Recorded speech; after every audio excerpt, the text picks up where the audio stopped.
The finger guns are back. This is the Outside Gate with Steve Hall on the L4 Media Network. And for episode 81, we have Scotty Thomson from the MotoXpod show. How are you? Hey, doing good, man. How's it down there in Oz?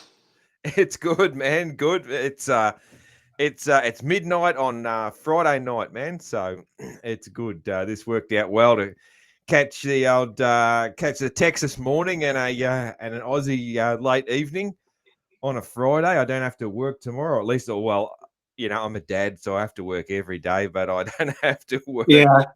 Well, I guess I'm not getting paid to work tomorrow, so I don't have to be up early. Yeah, that's it, man. How about you? What's been going what's been going on today for you, or Well, it's what will be yeah. going on today? I've got the weekend off, and I'm actually going to a bachelor party with some buddies to the. There's a casino about 2 hours from us. I think there's a couple of them, and so we're gonna go. We got an Airbnb and do all that stuff. So at midnight tonight, I don't know if you'd get the same answers. Nice. Maybe we should have done it there. So, hey, Yeah. yeah, that's the way. So casino. So is it what's the casino like, man? Is it like one of them casinos that's sort of out in the middle of nowhere, or is it to another little city, or because So I know you're in Texas, but I don't really know where in Texas you are. I'm about an hour and a half from the Texas Louisiana border. Yeah. And I'm about an hour 45 east of Dallas, and Okay. Yeah. about 3 hours northeast of Houston. So Okay. kind of up in the piney woods of East Texas, like a lot of Texas people think Texas is like flat ranches and stuff, and we have a little bit of that, but where we are, there's some hills and a lot of pine trees.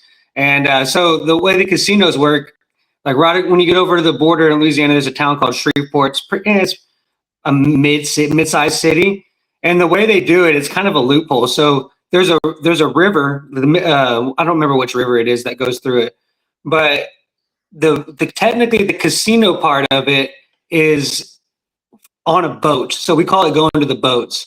So it's like a boat that technically is on the area that is marked as the river, while the resort and the hotel and all that stuff is on land. So on the river, it's legal to gamble. So I guess that's how it works. I don't know. But yeah, we've always, since I was a kid, it's always called going to the boats. We're going to the boats this weekend. That sounds pretty cool, man. Yeah, yeah. That's it. Louisiana runs a pretty loose program, so yeah. Does it? Yeah, yeah. Yeah, oh Okay, yeah. yeah. Yeah, that's the way. And what are you going to be drinking? So you said you're obviously going to be having a few drinks. What's your go-to? What's your drink of choice on the boat? I'm a On the boats. Yeah, well, and what's cool is they give you free drinks too. As long as you're spending money, they give you the free drinks. I'm a Crown and Sprite guy. A Crown and Sprite. Mm-hmm. So Crown what? Royal whiskey and Sprite. I like the Sprite because it doesn't have the Right. caffeine in it. Yeah, yeah. And I feel like when you have the Coke, you're trying to fight it with caffeine and the Cokes have so much sugar in them and stuff, so makes my stomach sick after a while. So yeah, Crown and Sprite's been my drink for a few years now. Yeah, you got to get off. You got to get off the mixer altogether. That's the. Ah, man, I'm not that that's the, hardcore, dude. that's the way. Now, once you do that, yeah, it's better, man. You wake up better. Yeah, honestly, I reckon it's the soda, as you say, or we call it soft drink, but the soda. I reckon that makes you feel worse than the alcohol sometimes. Like Yeah. I'm a beer guy, but when I have when I love a bourbon as well, and when I have that, I don't mix it anymore. So yeah, you got to be, I'm not a great drinker. Yeah. Probably when I was about your age, I was a pretty good drinker, but I was I was paying for it. But nowadays, I go to a fair bit of trouble to keep pretty healthy, man. So that's the reason I'm not, I'm always I don't drink a lot because I try and keep real healthy and in my 40s and so you lose your tolerance to alcohol when you don't drink much of it. So yeah, but Cheaper that way, man. yeah. It's Oh cheaper that no, way. it's cheaper and it's better. Like I still love to have a drink. at times, especially in a social situation and that sort of thing. But yeah, Same. I don't. Yeah, I'm not a come home from work and have to sit on the couch and drink 6 beers to No. that's yeah. Maybe 1 to 2 times a week have my have my drinks, especially like I will say I don't drink beer as much, but that after 3 motos beer is pretty good. Nice, and you're hot and parched, and Yeah. a nice cold beer out of the bottom of the cooler goes pretty good at the end of a moto. But Yeah. other than that, man, yeah, I can't just sit on that couch and just drink by myself. It's a social thing for me for sure. Yeah, absolutely, man. Yeah, no, I'm about the same. Yeah, I kind of decided, that I wouldn't drink at home. Just I don't just drink. I'll never drink just at home, like by myself, sort of any of Right. that sort of stuff. It's got to be a social thing, and especially when the kids were little and all that sort of thing. I didn't want to be doing that. So because I've seen a lot of that with other people. It's Yeah. yeah. That's it, man. That's it. So, obviously, Scotty, I mentioned he's from the MotoXpod show. So, if you're a listener of mine and you don't know what that is, that would be probably unusual. But if you don't, that's Dark Side show, and everyone knows Dark Side. So there you go. It's Yeah. now part of Vital MX, and Scotty's his co-host. So there you go, man. He was telling me a little bit. We probably should have told the story on there, but. And now that I think of it, he was telling me how he met Dark and how that got started, because we have a little in common there with because Dark, I've told the story before. Dark was one of the first people that sort of helped me out and gave me a little into the moto media. So there's something we have in common there. But yeah, basically, Scotty was saying that he met Dark and TJ at a track, and they needed some help on the show, and bang, there you go, and he's in, and that was what, 5 years ago, you said. Yeah. I think my first episode was 165, and I think we're on 3 something now. And so I think like June or July of this year will be 5 years. Yep. Yeah, geez, it's crazy, isn't it? Like I would have listened to all of them, I'd say.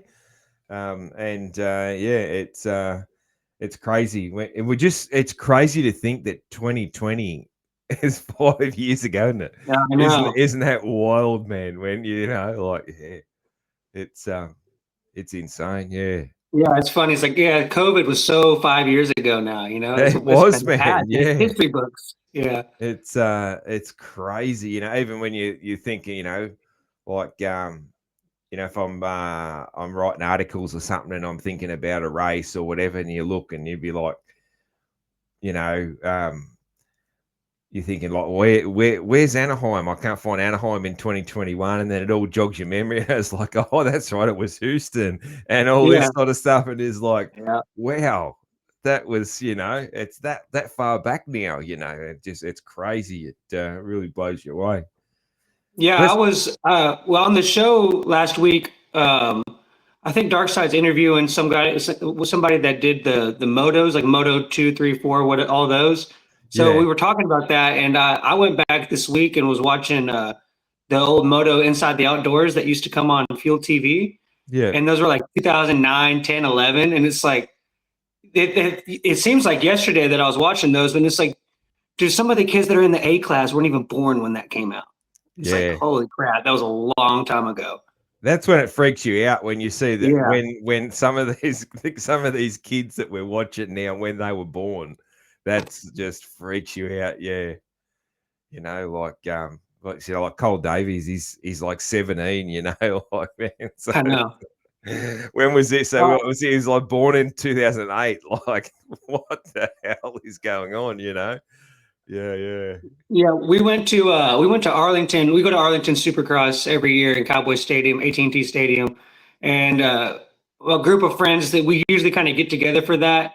They're obviously like, it's just kind of a thing for them to go do. They're not in it like we are, and so we were watching the race, and Cole was winning one of the mains because it was a Triple Crown, and he's 17, and they were all just jaw dropped, like, he's 17 years old.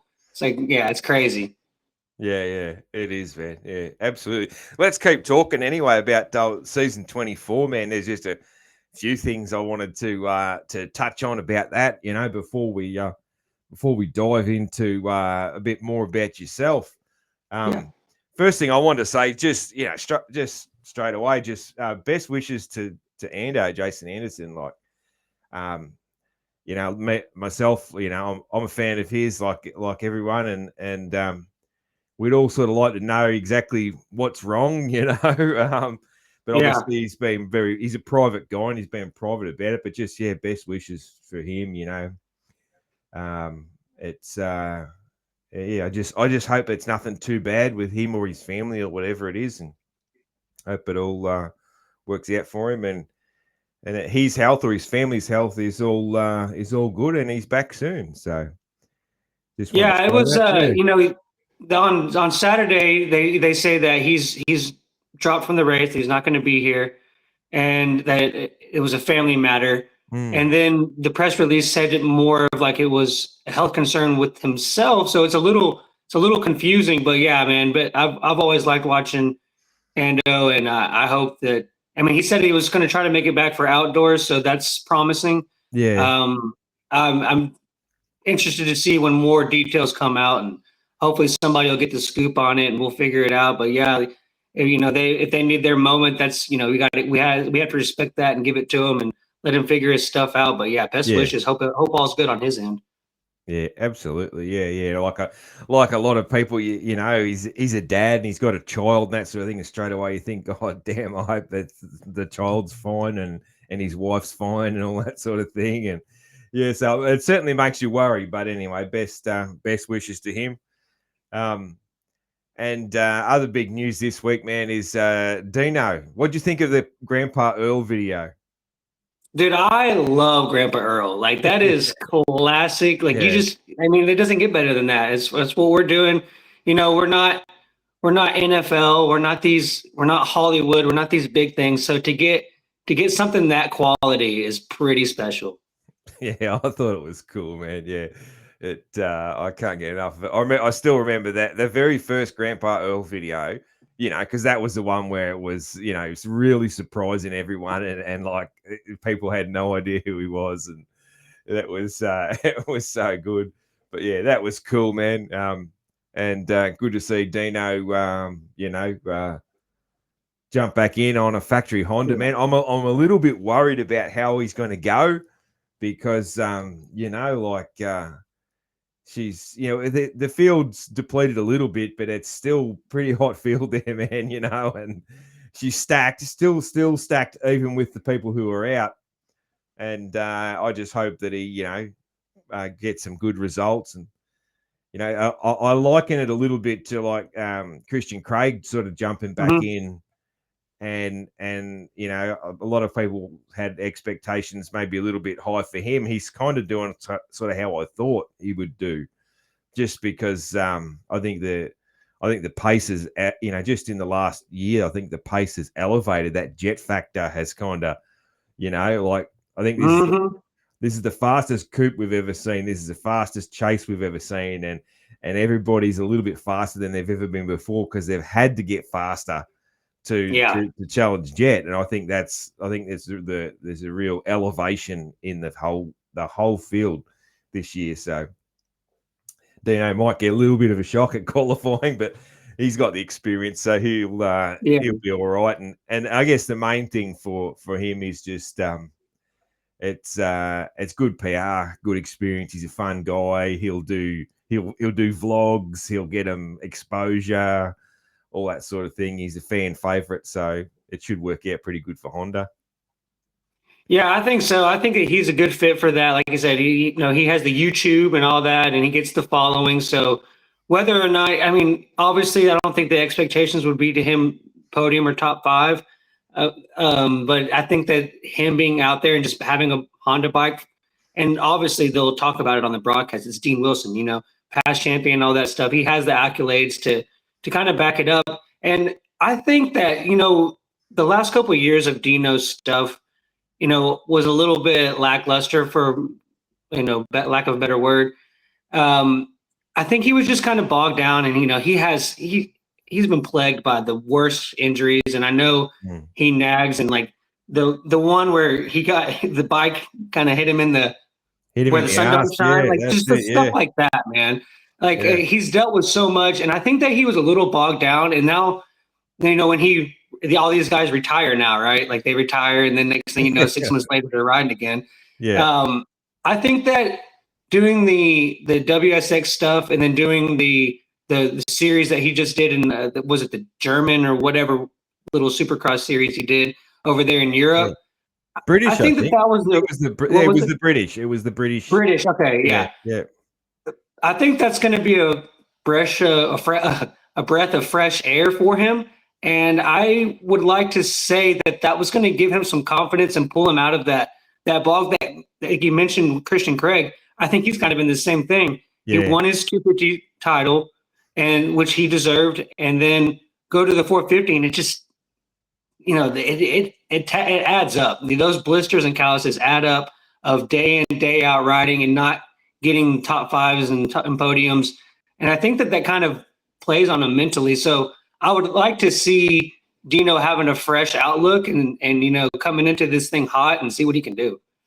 yeah, yeah. It's an interesting one, because there's two schools of thought with, like if you sort of I'm getting into a bit of sports psychology stuff here because I like a bit of that sort of stuff. I've said before, man, if I was a young man again, knowing what I know now, that's what I'd want to do for a job as sports psychologist. But there's a couple of schools of thought where it's like if you go back to a situation where you're winning, it's really good for mindset. Then when you come back to the big leagues, it's like good for mindset because you feel like a winner. But then the counter to that is that you can also get like a shock to the system because the pace is just like, whoa, I'm not used to this pace. My brain's not used to this pace. This is like another level, and it can be a bit of a shock. So it'll be a bit interesting to see how it goes for him. Really interesting. Yeah. Yeah, I think I would imagine that top 10 is the goal. I think that I could definitely see him doing that. I think that's kind of where Christian's been, that 10, 11, 12 range. Yeah. I don't know if I quite see him beating like a Justin Hill or a Barsha or those, but Yeah. I think that he can definitely be in that Bloss, Oldenburg, Chisholm kind of Craig conversation. And I think that would be good. I think a top 10 for Lars and them would be, totally fine. I reckon Lars would be pumped with top tens. Yeah. I reckon that'd be sure. perfect. That'd be like, I reckon he'd be pumped with top tens and even if it's top 15s and Dino's doing some good PR, I think he'd be cool with that as well, So yeah. It's and we talk. It gets mentioned a lot by us, but people really forget what these guys do. Like Mitch Oldenburg's a Texas guy, and I've been at the same track where he's riding, and I've seen him at local races and stuff. If you're out there like just riding, especially when you're riding the same track as him, and you watch Mitchell Oldenburg ride, you're like, yeah, you don't go any faster than that on a dirt bike. Like that's it. Like go faster than that. I'd like to see somebody do that. And I'm out. I'm not doing it. I'm not going that fast. Yeah. And so I think it's just like, well, he's outside the top 10. Every guy making those main events are just straight up gnarly dudes. Yeah. And they deserve the respect that they need. Yeah. It's amazing the different levels, man, of riders, like I remember writing a story about it, how at all these different examples of where, like, I can remember we had this club champion guy who just won every club championship, and then I saw him racing a regional round, and this other guy was just smoking him, and I couldn't believe that our guy was getting just pumped. Mm-hmm. But then this regional guy, he wasn't even on. He was nothing in there when it came to a state round. Yeah. and that just goes on and on. Like it's crazy. And you'd know yourself, you would have been in situations where, you're riding with some buddies or whatever, and you're one of the fast guys. Yeah.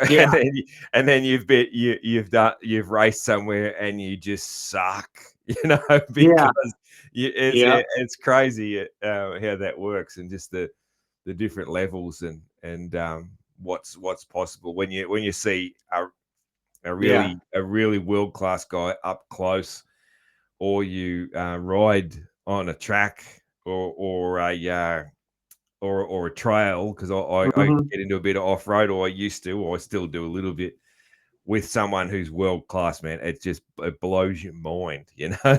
Like, Yeah, it does. Like even TJ's son Doc, yeah, he's never made a main. He's made some night shows. He's gotten close. yeah, But when he goes and rides with us, like I'm not touching that. I'm not even thinking about doing half the stuff that he's doing. And he makes it yeah. look so effortless. And just to know that he's that talented on a bike, and it's hard. Much respect for those guys for sure. Yeah, I'll never forget. I've only been to the States once. I got over there in January 24, and I for A1, and I lucked upon in my traveling around and looking at tracks and that sort of thing. I stumbled across a Supercross test session at Elsinore.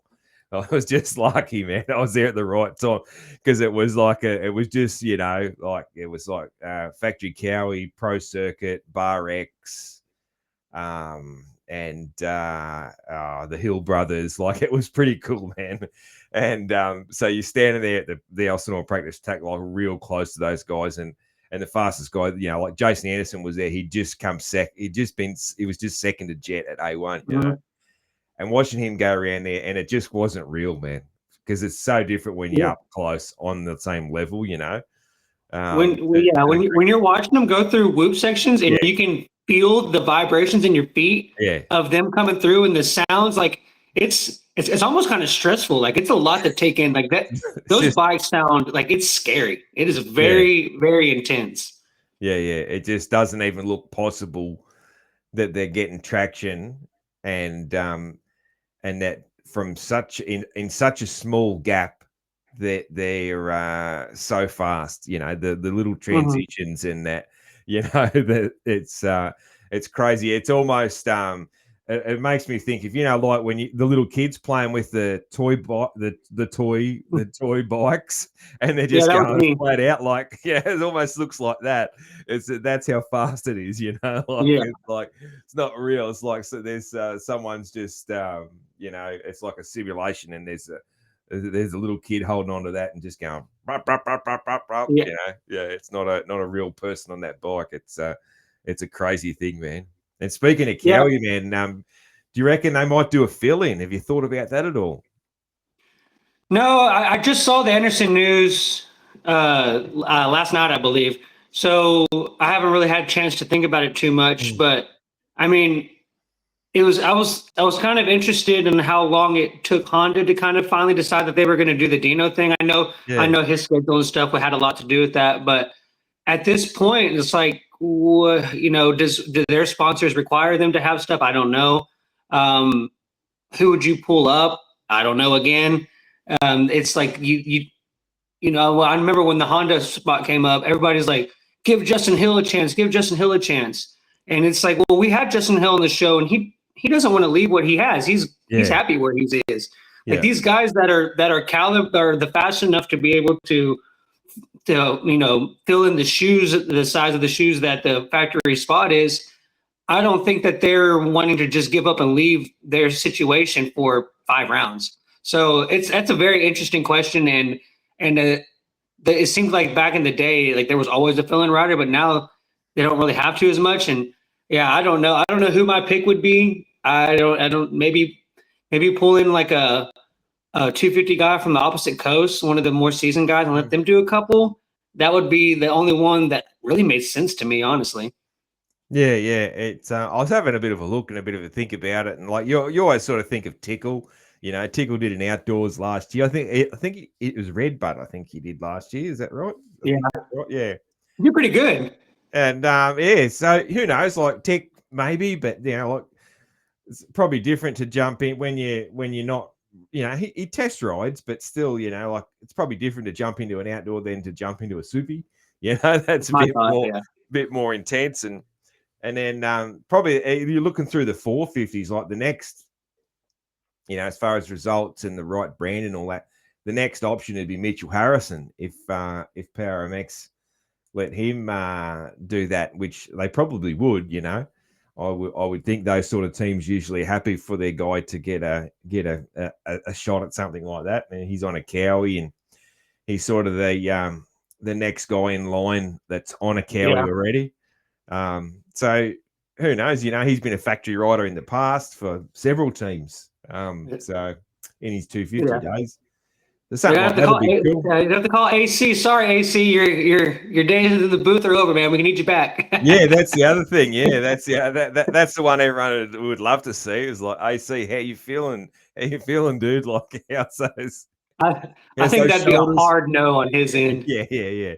He said he's been pretty openly about how he's in that first year of retirement, just really letting himself go. He's really letting the body go. A lot of riders do that, and then you'll see them, they'll blow up a bit, and then a couple of years down the track, they'll be fit again.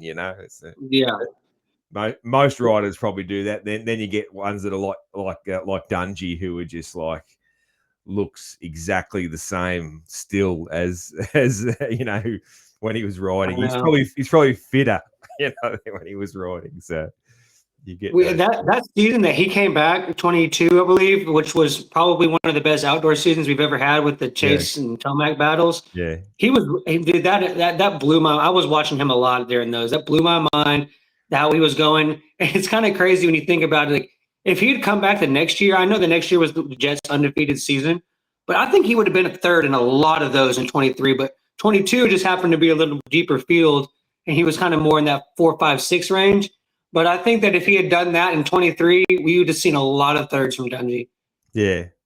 And, like it's just so hard to, things get a little bit faster and a little bit better, like almost every year, and it just, those few years off, it's just, he just didn't quite have it. But it was cool for him, though, when he did that, though. He scratched that itch, he scratched the itch.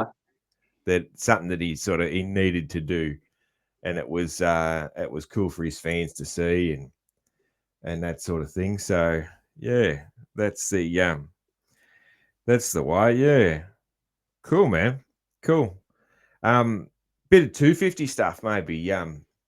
What's your thoughts, man, on there's a lot of talk about how Tom's leading the points and he hasn't won a race yet, but they're only halfway through, man. Like there's still 5 East Coast rounds to go. So it's not like kind of the way I'm hearing it. It's almost like as if there's like 2 rounds to go and he hasn't won a race yet. And he may well win the championship without winning a race. That's possible, because he's such consistent guy. He could do the Tim Ferry, So but there's still 5 races to go. There's all these East Coast outdoor stadiums and chances of rain and all this sort of stuff. And he's a European, that sort of thing. So I kind of, if I had to put my money, I'd put my money on that he is going to win a race. But what's your thoughts on that, man? Yeah, I mean, it's kind of a copy paste from what he did last year. Yeah. It's just this year, there was no expectations of him last year. So it was kind of like, oh, wow, he made it happen. Good for him. But now this year he's like, oh, well, he's at the number 1 plate. He should be winning races. But Supercross isn't his first thing. He's the GP guys. It takes a while. Who's to say that if he'll ever get to the top American level of Supercross, maybe he will. But it's definitely a whole different thing than what they're used to. So the fact that he's doing as good as he is, I think, is pretty impressive. I'm with you. I think in one of these East Coast East Coast races with the mud and stuff, I think he gets one. But I like RJ, man. I like RJ to keep coming back into it. It wasn't. I think he's 10, 11 points down. 10, at one point. 10? Is it 10? Yeah.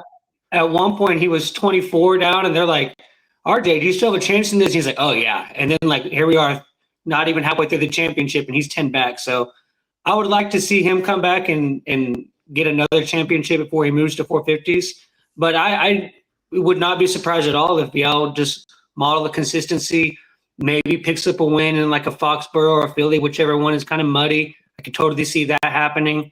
And then just kind of riding it in. I mean, 10 points is a good gap. So if he keeps getting first and seconds and thirds, it's going to be interesting. I hope that I would love to see both like two titles on the line in Salt Lake City. I don't know if we'll get that in the West Coast because unless something crazy happens to Deegan, but I think that it can happen in the 450s, and I think it can happen in that East Coast class. So that's what I would like to see. That's what I got my money on. Yeah, that'd be cool for sure, and then also, like Seth, he's probably been the fastest guy over the last couple of rounds. He's probably been the fastest guy. He's just coming from way back in points, but I forget what it is now, but he's not far behind RJ now. Yeah, so 2 or 3, I think. 2 or 3, yeah. I keep forgetting. I feel bad. This was bad, and there's nothing against Seth. I like Seth. We've had him on the show a few times. I keep forgetting that he's kind of right there, and he's got the speed. So you got to throw his name into the hat too. He's got the speed right now for sure. He's really sort of looking like the fastest guy on track just lately. So yeah, it's pretty cool, man. Pretty cool. And then and then the West, I think Deegs has got it, barring any disaster. But it's good fun, man. Like I don't know about you, but I love all the stuff with him and Juju and that. Yeah, it was great. It was fun. I don't think there's anything that's too serious about it, to be honest. I think there's a lot of fun in it. They might have been angry in the moment or whatever, but I think there's a lot of fun. I just laugh at that stuff. It's it's pretty cool. Funny. I found it funny when Jason and Jet were doing the same thing, like last year or the year before, whatever it was. That stuff, I just reckon it's really funny, man. So yeah, as long as give the people what they want. Yeah, I reckon that's Deegan's credo right there. Give the people what they want. We had him on the show this past week. And he mentioned that at the end of the day, and like I feel like a lot of people, especially like the older generation, will take this as him just being cocky. But I was really listening to what he was saying, and he's got a really good point. He said that when they do stuff like this, not only is he growing the sport and getting more attention, but he's doubling these guys' social media presence too. Like they're getting more followers and stuff because of it. So he's growing his brand, he's growing the sports brand, and he's growing his competition's brand. And you could take that as, he's kind of, he's just cocky, but he's kind of right at the same time. Like he's right. It's not bad for the sport. Yeah, no, he's right, man. Like I'm a fan. I love it. I actually, it's funny. Aussies are pretty divided on him from what I can gather. And I think that probably stems from when him and Hunter were sort of clashing a bit in that outdoor season. Yeah. That divided a bit with people, the Aussies, with whether they like Deegs or not. But I reckon he's great. And I wasn't a fan of his dad. Like I didn't like Brian back in the day. I was on Team Travis, not Team Brian. Oh yeah. So, and you couldn't be both. I never liked Brian, but I sure as hell respect him for what he's done with his boy. And I'm a fan of his boy. Yeah, like I reckon Hayden's awesome. Yeah. So yeah. And I think that's kind of his point was, I've seen some documentaries on the whole Meta Militia and the Nitro Circus thing, and Pastrana was this golden boy, tucked in shirt, kind of all-American kid. Yeah. And then Deegan was like, okay, well, if I just play off the opposite of that, then it's gonna work. And and I think that he's doing that with Deegan too. They just play the character. And like, if that's the character that's there for them to play, they're going to do it, and it works. So like, more power to them for that. And it's growing the sport. Well, say what you want, but it is growing the sport. Yeah. I reckon it's cool, man. I reckon it's cool.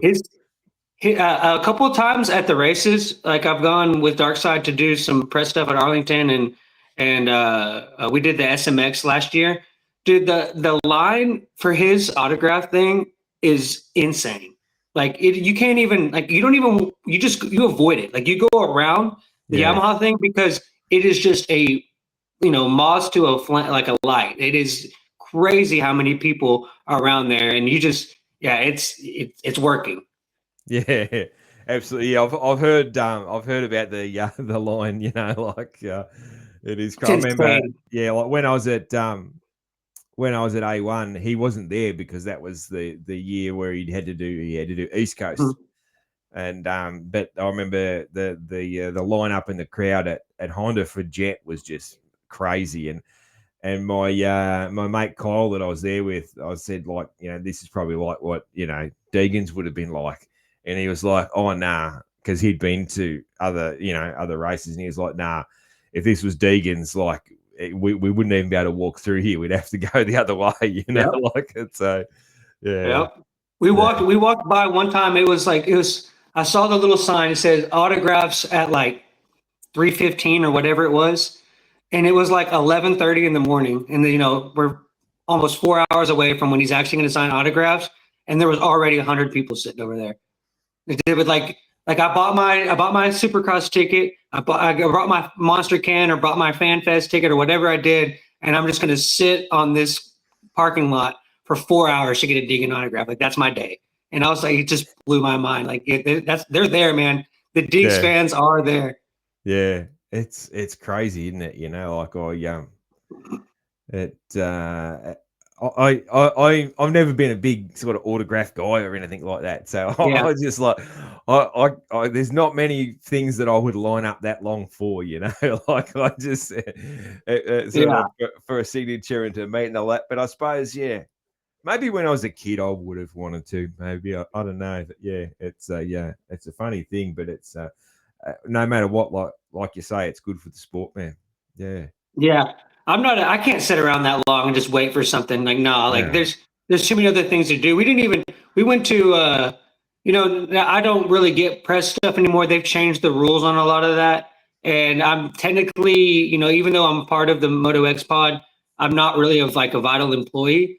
Yeah. So I can't get a press pass or anything anymore. So I just go as a fan. And we went to Arlington this year, and I watched some practice in the morning, and like the line to get into Fan Fest was like, I was like, yeah, I'm not waiting for that. I've seen the pits. Like, I've been inside the trailers now with dark, and like I'm good. I'm just gonna go watch some practice and then go grab a couple of beers and get ready for the race. Yeah. That's it. Yeah, I liked being able to get into the pits and that sort of thing. I think that's something I'd probably always do just because I love like I said, it's not about autographs or meeting people that are famous or whatever. But I love seeing how everything's done.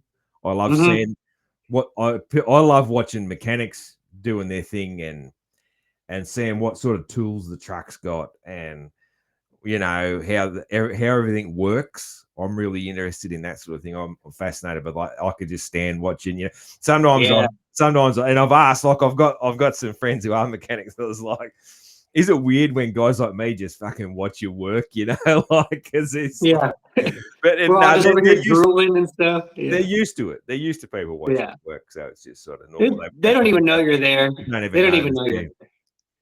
Because I find it, that's how he's doing that, and that's cool, and I find that sort of stuff interesting. So I always spend a bit of time that's usually like at an Aussie race because I don't get to like I said, I've only been to the States once, but I'll get back again, man. Who's winning? Who's winning, man? Who's winning this weekend? What do you reckon? Well, I wanted to ask you, when you were in the States, did you get to go to a Supercross? Yeah, Anaheim won. Yeah. Oh, Anaheim won. Did you get to go on the floor? No.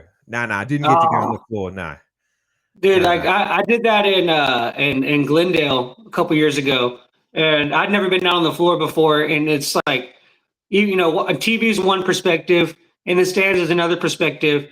But dude, down on the floor, like it is way bigger than you could. And everybody says this, you don't know it until you see it, kind of thing.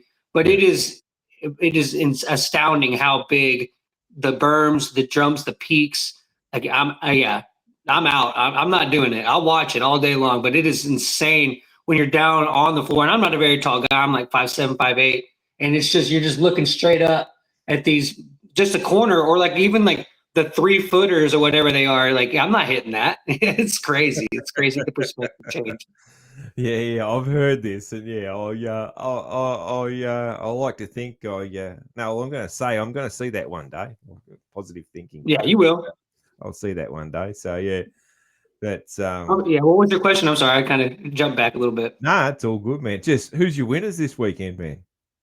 Who's winning? Man, uh, Chase needs it. I don't even remember who I picked on the show. Chase needs it, but it's going to be a Cooper Webb style track. So I would like to see just kind of similar to what we got in Seattle, a very tight battle, Coop just kind of hanging around, and let's see some fireworks again. I think that's great for the sport. Like that race was probably one of the most exciting races I think for me since the Jet Eli one. That was pretty special. Yeah. We finally we at least didn't get it all season, but we did get a taste of it. I like that. So that was probably my favorite race was the Jet Eli race, but this one in Seattle was good. And so I'm hoping for more of the same. I'd like to see Chase win purely just to kind of tighten up the points. Yeah.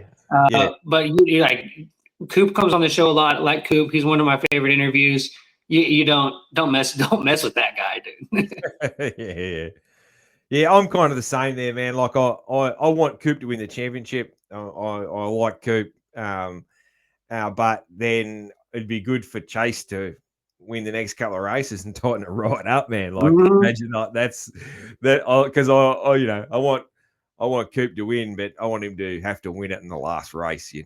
The last corner of the last race. That's what you want. So yeah, that's it, man. Very good. Yeah, a little Osborne Savachi action. I'd sign me up. Yeah, that's right. Yeah. We're still talking about it for obvious reasons, man. That's it. Hey, dude, the new Ducati. So the showroom look got unveiled just like yesterday or the day before. Have you seen a picture of that yet?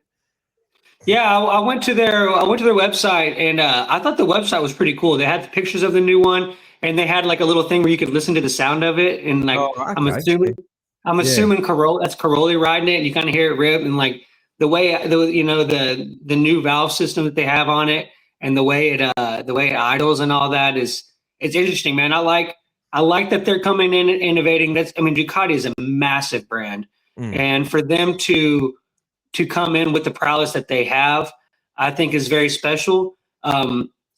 Huge fan, I love the idea that they're coming in with Troy Lee. I think that could not be a better partnership. I think Troy is the perfect guy to kind of rep that brand. Yeah. And I'm excited to see how it goes. Like the bike looks cool.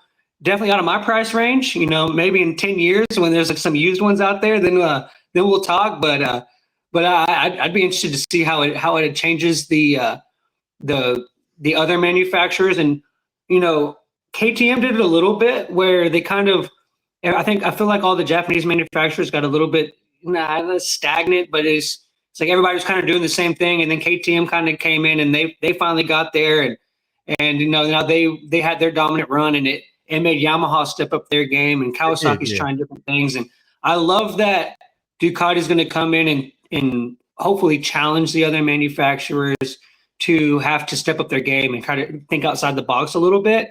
And I'd like to see what the sport looks like 3 or 4 years from now that we have Triumph and Ducati coming in and kind of doing things a little differently. I'd like to see that kind of spark a revolution in the other manufacturers too. Yeah, it's cool, isn't it? I reckon the whole thing's cool. I wish they'd have gone with the showroom look, just something an addition at least to the all red, because I'm like, come on, guys.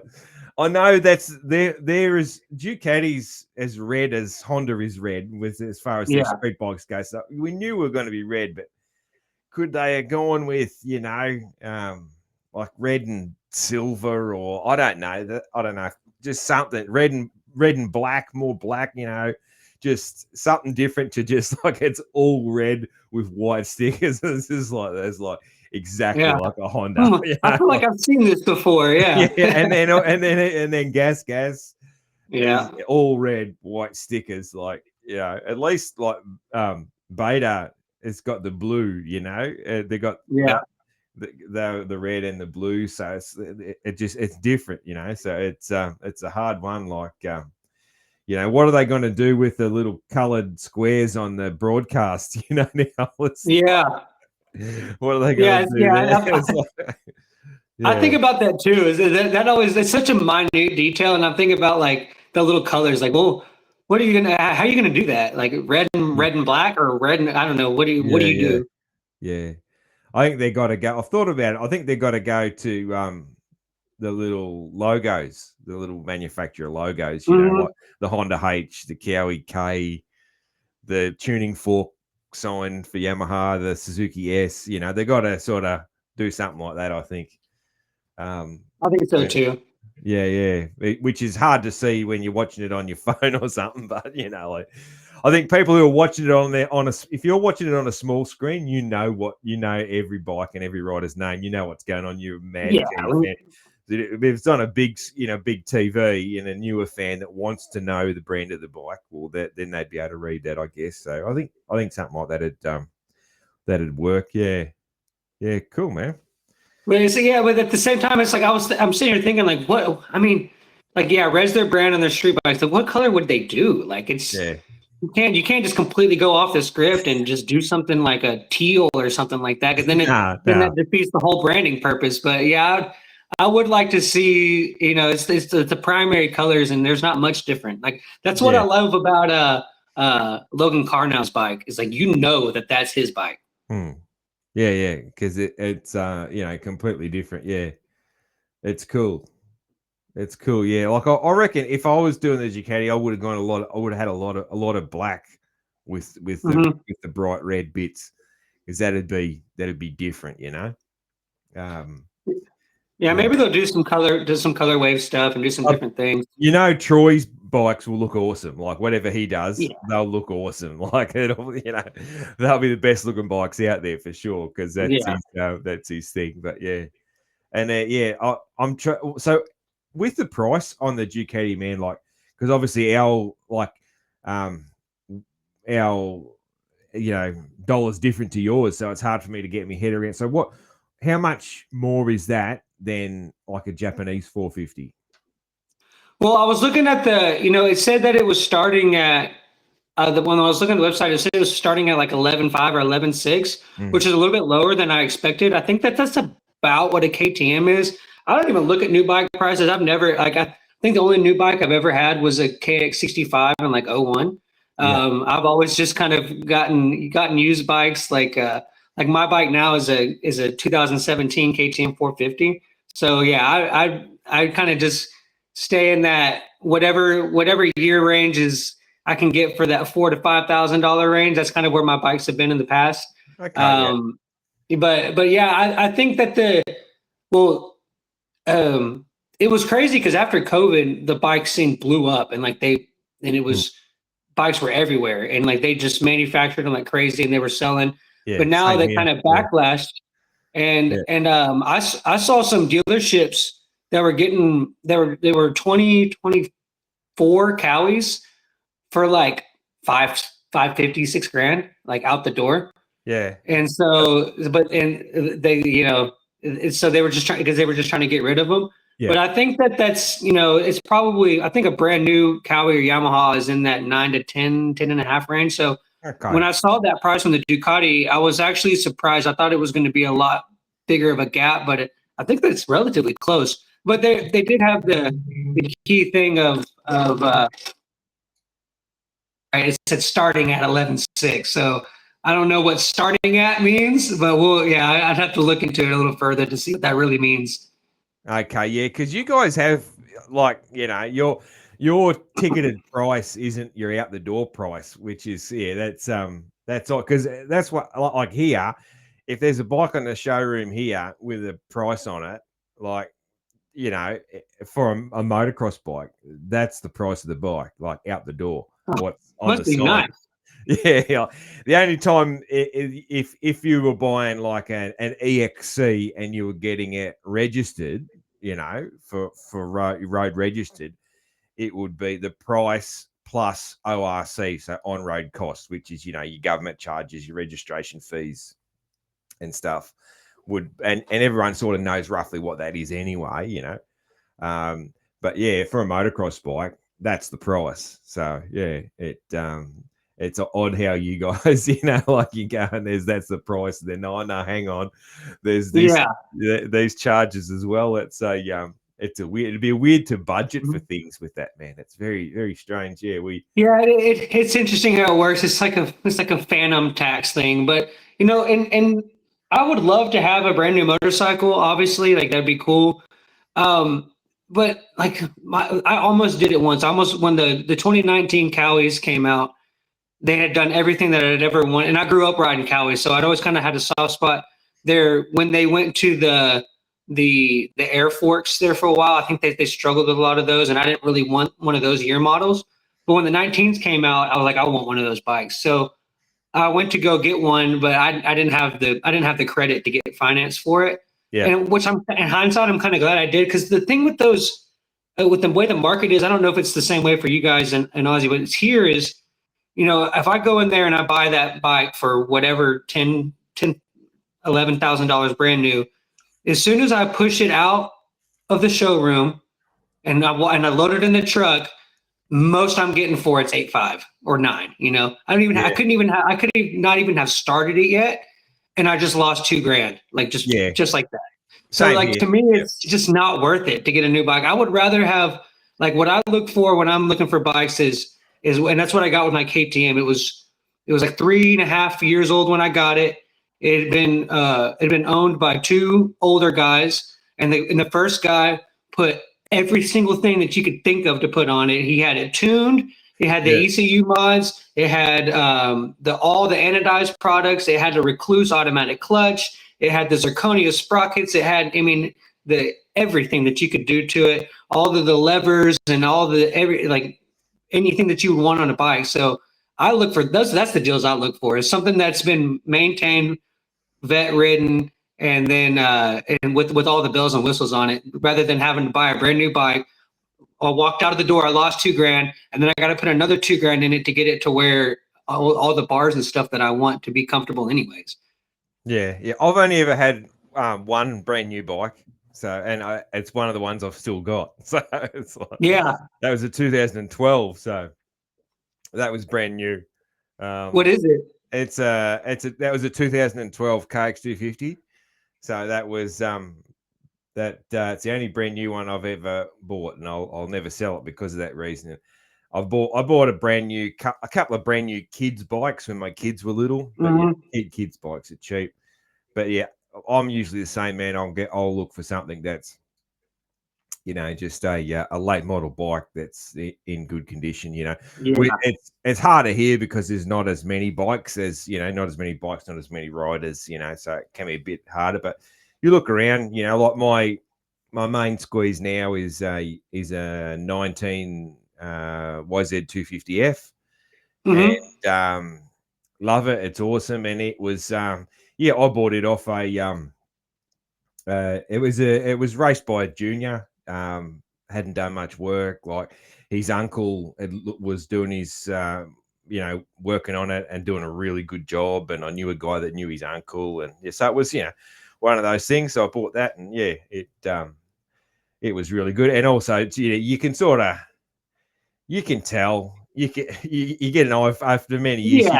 You can tell when someone's. Look, I don't mind so much if they've ridden it hard because they're kind of made for that. But the main thing is they've looked after it well once it's back home from being ridden hard, you know. So that's you can't. I look for like how much rubs on the frame and like how hard did they really ride it, that kind of thing. And is it taken care of? Is there oil leaks? Is there stuff like that? Like, do the brakes feel like they've been serviced, or that? Yeah, you're right. That's the stuff you got to look for. And the easy one now is with social media, you can usually find most secondhand bikes in Australia now, they'll be on Facebook Marketplace. That's the biggest seller for secondhand bikes. So you can go straight, click on that person, and it comes up, and if you see them there, doing burnouts on that bike or any bike, you can see what sort of person they are. You Yeah. just see pictures in it, like there's a kid and he's racing it, and the bike looks good in the photos, and everything looks good or whatever, and or a vet racer or whatever, and you can sort of see what sort of person they are, can't you? But then if you see this, some punk kid, and all these photos, Yeah. it's like, yeah, well, if that's what you like, I know how you're treating your bike as well, So yeah, It's funny because when you're a kid, when I was a kid, it was like oh look, Blake Wharton's practice bike's for sale. I want Blake Wharton's bike. Like that would be so cool to get Blake Wharton's bike. Like you yeah. don't want that. You don't. That bike is roach. You Yeah, don't you want don't want Blake Wharton's old practice bike. That thing is done. Like you. It's funny how it changes from when you're a kid. You're like, oh, I got so and so's bike. This was so and so's bike, and I've seen people say that like, oh, I got this bike from this pro. I'm like, all right, so you got a clapped out 250F that's done, and then he can't put the parts into it to get it to ride where he needs it to, so he's selling it. Like, yeah, no, I want the one that the 55-year-old guy treated like his third child and rode and didn't even ever get out of third gear. Yeah, that's right, man. That's right. Righto, it's time for an ad read. Guts Racing, gutsracing.com. That's a really easy website to remember. Greg's Ultra Trick Seats. If you want to be like Ken Roxon, if you want to be like Malcolm Stewart, if you want to be like Jed Beaton out there winning the first round of the Aussie Nationals at Wonthaggi a few weeks ago. Of course, Guts makes seat covers. They also make complete seats. They make custom seats with bumps, with the wide wings, with the ultralight seat foam, tall seats in 2 different colours. And speaking of colours, if you can think of it, they will have it. You can even get a Velcro fitment seat. If you do tackle the job with the traditional staple gun method, though, don't fear that, because your new seat cover will come with a QR code. You scan that, and it will take you to a video where you'll probably see the man himself, Andy Gregg. He'll be there showing you the best way to install that seat cover. That is amazing service. And I'm speaking from experience.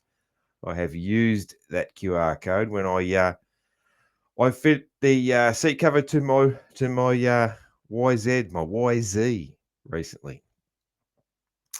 As Scott Meshy says, our guy Scott Meshy, as he says, they are a butt gripper and they will make you a ripper.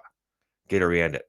Gutsracing.com. That's a really easy website to remember.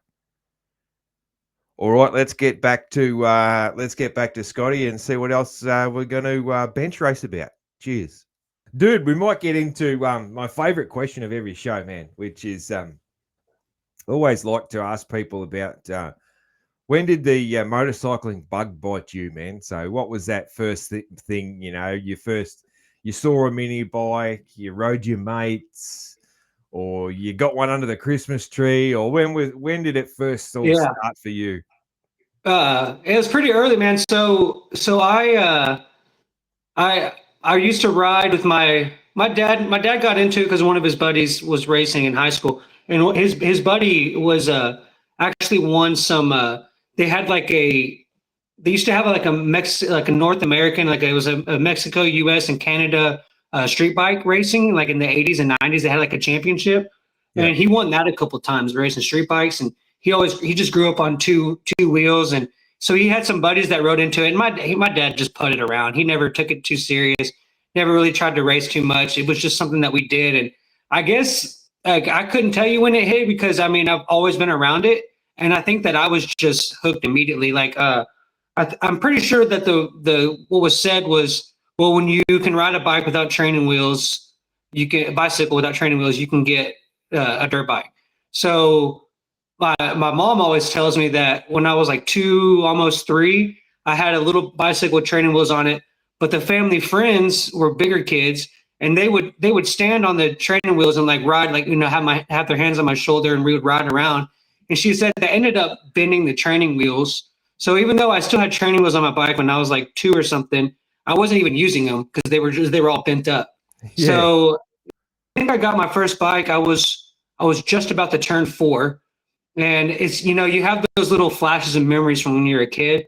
And I remember, just peeking around the corner, and like one of my dad's buddies had come over to the house, and then they were doing something. And I was inside, and I came outside and just peeked around the corner, and my dad was pulling a little PW50 up to the corner, and man, I think that he probably got that thing for like $400. It was probably like a 89 or 90 PW50. It was one of the red and white ones. Yeah. And dude, I rode that thing from when I was 3 till I was almost 9 before I got a 65.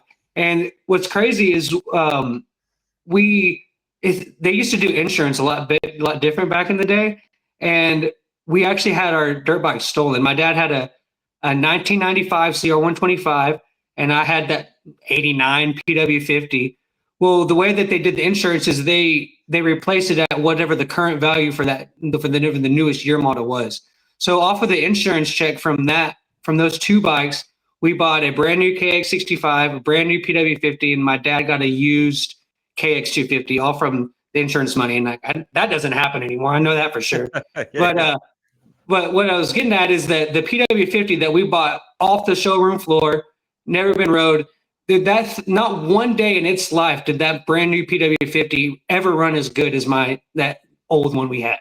The old clapped out one that I rode for 7 years would murder that thing every single time. That other bike never ran. I don't know if we just got a lemon or what, but it never ran as good as that other bike. So yeah, that was my first bike, and I never took racing too seriously. Like I loved watching it on, like always, we have VHS tapes recorded of the Supercrosses on ESPN and all that. We never got like big into the amateur racing scene. We were just weekend warriors. If there was a local race, we might go to it. Never took it too seriously, but just always enjoyed being around it. And like I watch old Supercrosses to go to bed at night. It's like my comfort blanket. Like I'll throw on like 07 Supercross or 98 Hangtown or whatever it is. I put those on, and that puts me to sleep like they say like people count sheep when they sleep. Like mine's just dirt bikes doing doubles. So it's like a lullaby for me. So it's just part of life. I wouldn't know what to do without it. The years that I didn't have a bike and didn't ride, I was always chasing it and went down some avenues probably shouldn't have because of that. I was always, trying to replace that rush from the adrenaline, and now my quality of life when I'm riding versus when I'm not it's crazy. So I don't take it too serious. Try not. I mean, I don't like want to be pro or go to the Loretta's or anything like that. I mean, it'd be cool to maybe work for that at some point, but I just enjoy hanging out with the buddies at the track and just riding and I'm okay. Like I'm a vet B guy. I can ride good enough to where I can enjoy it, and I can, most of the time jump most of the jumps, and I can ride well enough to where I get a lot out of it, but I'm not turning any heads by any means at the same time. But yeah, it's always been there and just a part of my life. And yeah, and my biggest fear is that my kids won't want to do it. Yeah, well, your kids, man, it's tough. Like I got two, man. Like my boy, he has autism, and it definitely didn't work out for him to ride. He can ride a motorcycle. He knows how to do it, and it was he picked up the basics unbelievably quick, to be honest. Like, but it's just not for him. It's not his thing, like he picked up shifting and the clutch and everything like that, like super quick. He's really, really smart, but yeah, with his autism and that, it's not for him. And then my daughter, she was like wild on her little bicycle, on a little push bike. And I thought, oh yeah, she's going to take to it. No worries, But then she was a little bit scared then with the motorcycle because of the noise and the weight and all that sort of thing. And she was pretty tiny, and I fucked up, man. Like I was too pushy. Yeah. And she just cracked the shits and it's like, no, I'm not doing this. And then she was, I don't know how old she was, probably 5, or something like that, 4 or 5. Mm-hmm. And then so I stuffed up there, and then when she was 14, she came to me and she said, "Dad, I want to learn how to ride a motorbike again." And I was Yeah. like, "What?" And she's like, "Yeah." So she's 17 now. So yeah, for the last few years, and yeah, she's pretty cautious and she cruises around, that sort of thing. But we just trail ride, man. So yeah, she you never know, she might get a bit keener at some stage and want to learn a bit more and eventually ride it on a track or whatever. But I can't say ever be a racer, but I'm just glad I love just going trail riding with her. So that's I've always done the moto thing. I've never really done a whole lot of the cross country stuff, but one of my buddies, his brother-in-law does our local cross country racing association thing. So they get a pretty big turnout. It's a Texas-based association, and there's usually like 500-600 bikes at each one, so it's a lot. It's pretty big. Yeah. And they started going to those. They do it every other weekend, and it's usually like within a couple hours of where we're at on some random piece of land, and they cut about like a 10-mile course.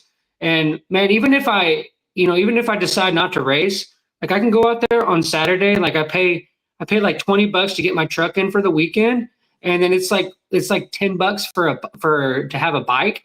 So like I'm like $35 in, and I can ride at that 10-mile loop as much as I want on Saturday. And it's like you're not waiting for your designated practice, and you get your 10-minute motos or 15-minute motos or whatever it is. Like you can ride that loop 18 times if you have the stamina to do it. Yeah. And so I'm not as good in trails. I'm a little bit shorter in stature, and like when you have to like dab with your feet and stuff, it's not ideal for my riding style. But I'm growing into it, man. And like the vibes out there are hard to beat. Like everybody's just hanging out. When there is, it's not like individual motos. When there's a group that goes in the morning, and the kids go Saturday afternoon, and then Sunday there's 3 groups. There's the amateurs, the minis, and then the pros or the experts. And so everybody's very like together. It's like one. We're all watching the same thing at the same time, and everybody just hangs out. There's more space, so like there's more of a camping vibe with everybody there, and we'll sit around and watch the Supercross race and grill some burgers or whatever at night. And man, it's I've really started to like that more than doing the moto races, and I think that's kind of where I'll continue to keep putting my efforts towards is that. Yeah, off-road vibes are awesome, man. It's the same here. Like the vibes at any dirt bike event are great. The vibes at moto are great, but the vibes and the family feel and all that at off-road race is just, it's even better. It's better than moto, and just it is. It's just the camaraderie and that sort of thing, and the respect, and that is better than moto too. Like nobody's sort of nobody's stopping in a motocross race to help someone get out from underneath their bike in the mud or something, like it's they do in cross country though. Like even if you're just stalled in the corner, first guy's going to help you if you need it. Yeah. Yep. Even if you're stalled in the corner, 5 people are going to come by. Hey, bud, you all right? You all right, man? Like, yeah, doing good. I just don't know how to ride very good, but other than that, I'm all right. Yeah. No, that's right. Yeah, it's funny. There's a lot more. There's just that little bit more patience. I mean, you get the occasional guy that's not like that, but yeah, not many. It's pretty good, man. I'm always jealous, man, when I hear you guys talk about the Texas moto scene. It's pretty big, man. Like I remember Dark saying how many tracks he had within a small radius of his house and all that sort of thing. It's crazy compared to what we have here, man. So much, so many tracks and so many events and so much racing that could do. Yeah. Sounds like you guys could pretty much race every weekend if you wanted to. Yeah, you could. And that's, that's one thing that's been kind of happening here lately that I would like to see in a way get better. There's almost too much. Like I remember there was there was kind of a little bit of a local social media, whatever you want to call it, beef or whatever, because like there was like one weekend where like from where I was at, within like 4 or 5 hours, there was like 6 races going on, like big races, not like little local podunk races, like big events, and they were all Yeah. fighting for the same weekend. It's like, dude, y'all got to work together. Like y'all got to figure this out, and schedule your weekends. But all it takes is one person to, nope, I'm doing my race on this weekend, and I hope that they can, because it's like there's a lot of mouths to feed, right? So Yeah. I would like to see them work a little bit better together to kind of be a little more congruent with that. But it is what it is. Like, but there is a lot of tracks around us, and then with where Darkside lives, he's lucky. He's got a buddy that's retired now. He's got a track at his place, and then there's another track that they've worked on that's like on the back of like a big like construction like storage place where they keep all their equipment and stuff. So within like 10 minutes of him, he's got these 2 tracks, and we call them WOW. We call them Wide Open Wednesdays. So now that the times changed, he'll go out there around lunchtime on a Wednesday and go prep one of those 2 tracks. He'll drag it, water it, and peak all the jumps up, and then like there'll be like 20 or 30 of us out there on a Wednesday afternoon or evening and getting a ride and stuff. So like, yeah, it's pretty fortunate to have a lot of tracks out here. We've got some big ones like Oak Hill's about 2.5-3 hours away. They have a national there. There's one in about 2 hours away that just had to rebrand, but they've been around forever. And then my local, the one closest to me is about 20 minutes away is Swan MX, which is a pretty big like natural red clay. Apparently that area, I was talking to, I was a bartender, and this guy came in, and he was a clay artist. And I asked him, like, what are you doing in East Texas? And he's like, well, I moved here because besides like somewhere in Brazil, there's a little area about 20 minutes from me that has it's like the second richest red clay deposit, like in the world. Okay. And so he's like, I moved here because I'm a clay artist, and it's like almost pure clay. You can't find that anywhere else. And he would live like 5 minutes from where that track was. So it's like, it's a beautiful red clay track. And that's my home. That's where I've always grown up riding and racing. And it went through some ownership changes recently, but they've been doing a good job. And I'm pretty blessed to have what we have. Like they have full facilities, electric hookups. They have showers, like public showers that you can go to. And like they have grandstands, and we do kind of, I don't know if we take it for granted, but we definitely have it pretty good down here, man. Yeah. Like I said, I'm always jealous when I hear about how much you guys get to ride. Sounds like, it's probably the I guess apart from Florida and Cali, it's probably the biggest, the other biggest moto scene in the States. Would you say Texas? Probably, Yeah, I would think so. Maybe almost even more. Like I think Cali is dwindling down. Like there's not much you can do in Cali. Yeah. You still say Cali, but Cali's dwindling down, isn't it? Yeah, they keep losing tracks, unfortunately. Yeah, that's right. Yeah. I can. There's some local like smaller tracks around, but there's 4 or 5 tracks that if I drive about average about 3 hours. Like some very like high quality professional level tracks that we can go to, and usually there's usually either something going on, a ride day or a race or something. We have a pretty good vet series around here that they go to a lot of cool tracks, and it's a Saturday format. It's like a 1-day thing. It's all vets. There's no mini bikes, and there's a lot of different classifications and age groups that you can ride. And you go in, you do your motos, you're done by like 3 or 4 o'clock, and that's a pretty good series too. I do those when I can. Yeah, it's cool, man. I wish we had that much going on here, man. That's it. How far do you have to how far do you have to drive to ride? So it's not so much the distance it's the how often tracks are available to ride Mhm. is the biggest problem here. Yeah. So, I mean,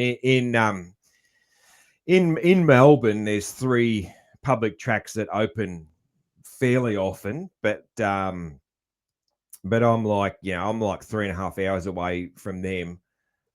So it's not it's not something that I would do, especially like on my own. But there's a few tracks that are sort of I guess my favorite track is it's about an hour and a half away, but it's only open like 6 to 8 times a year. Mm. And most of the tracks that are within a couple of hours of me, it's 6 to 8 times a year sort of thing Yeah. is it. Yeah. And when they are open, you're going and you're waiting for 6 different groups of practices to go through, and you get 20 minutes on the track, and then wait another 2.5 hours to go again. Yeah, like it depends. Like I usually will go to a just a ride day. Like I try to just race once a year. So most of the time Mhm. I'm just going to just get laps in. And now the tracks that I go to get laps in, they're pretty good actually. Like um the way like in Australia, which I think is a good thing, which I hear about what goes on at Glen Helen and that sort of thing. But like we generally won't have juniors and seniors out together. So usually when we have when a track's open for a ride day, it'll be like they'll have some sort of a system where it's like juniors are out, Yeah. and then they'll get flagged in, and then seniors are out, and so Yeah. on.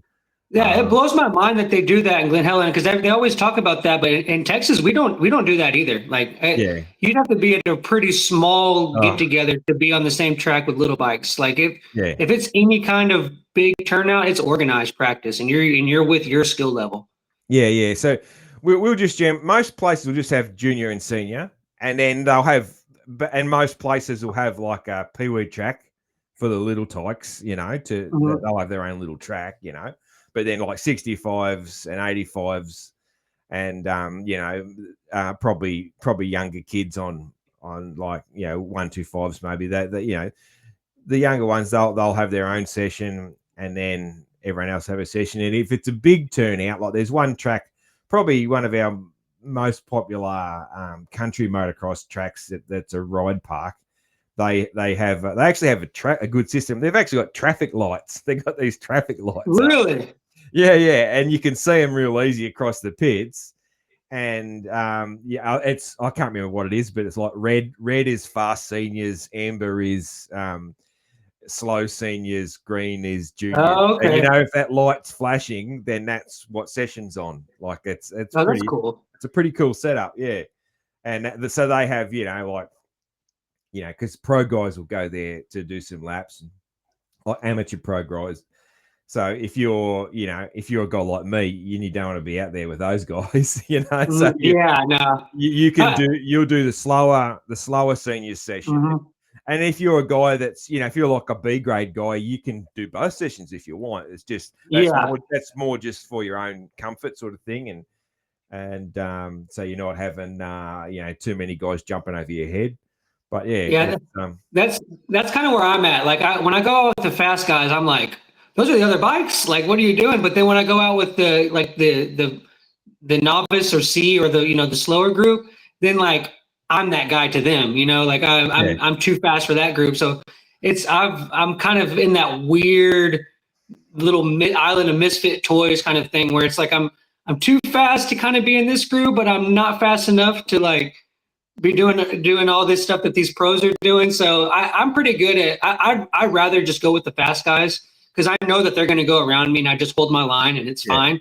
I tend to end up doing that rather than worrying about landing on somebody. I know that I'm going to stay out of the way and not get landed on, yeah, but yeah, I don't know. I can't control somebody else in the slower group. So I tend to just kind of go ride with the faster guys, let them all go, and then just kind of just find my pace. And then most of the time when I'm in those, like the only guys, like somebody will blow past me, and I'm like, damn, dude, like I just got roached. And then I go look and see who it was, and it's like, oh, okay, he like top tens on the Reddit. That's okay. That's yeah, yeah. okay. You go right on ahead, dude. Yeah, I've had a couple of moments like that, and it's like, who the fuck was that? You know? So Yeah.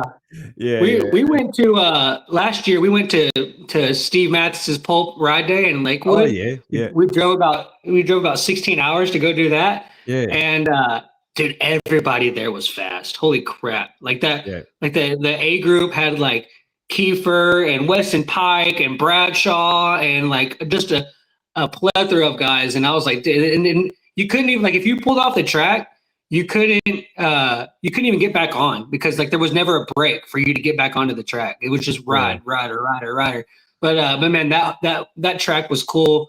You see stuff on TV and then you think you have an idea of what it looks like, and then you see it in person and you're like, yeah, it's not the same thing at all. Like, what is this? What is this place? Yeah. So it was a very cool perspective.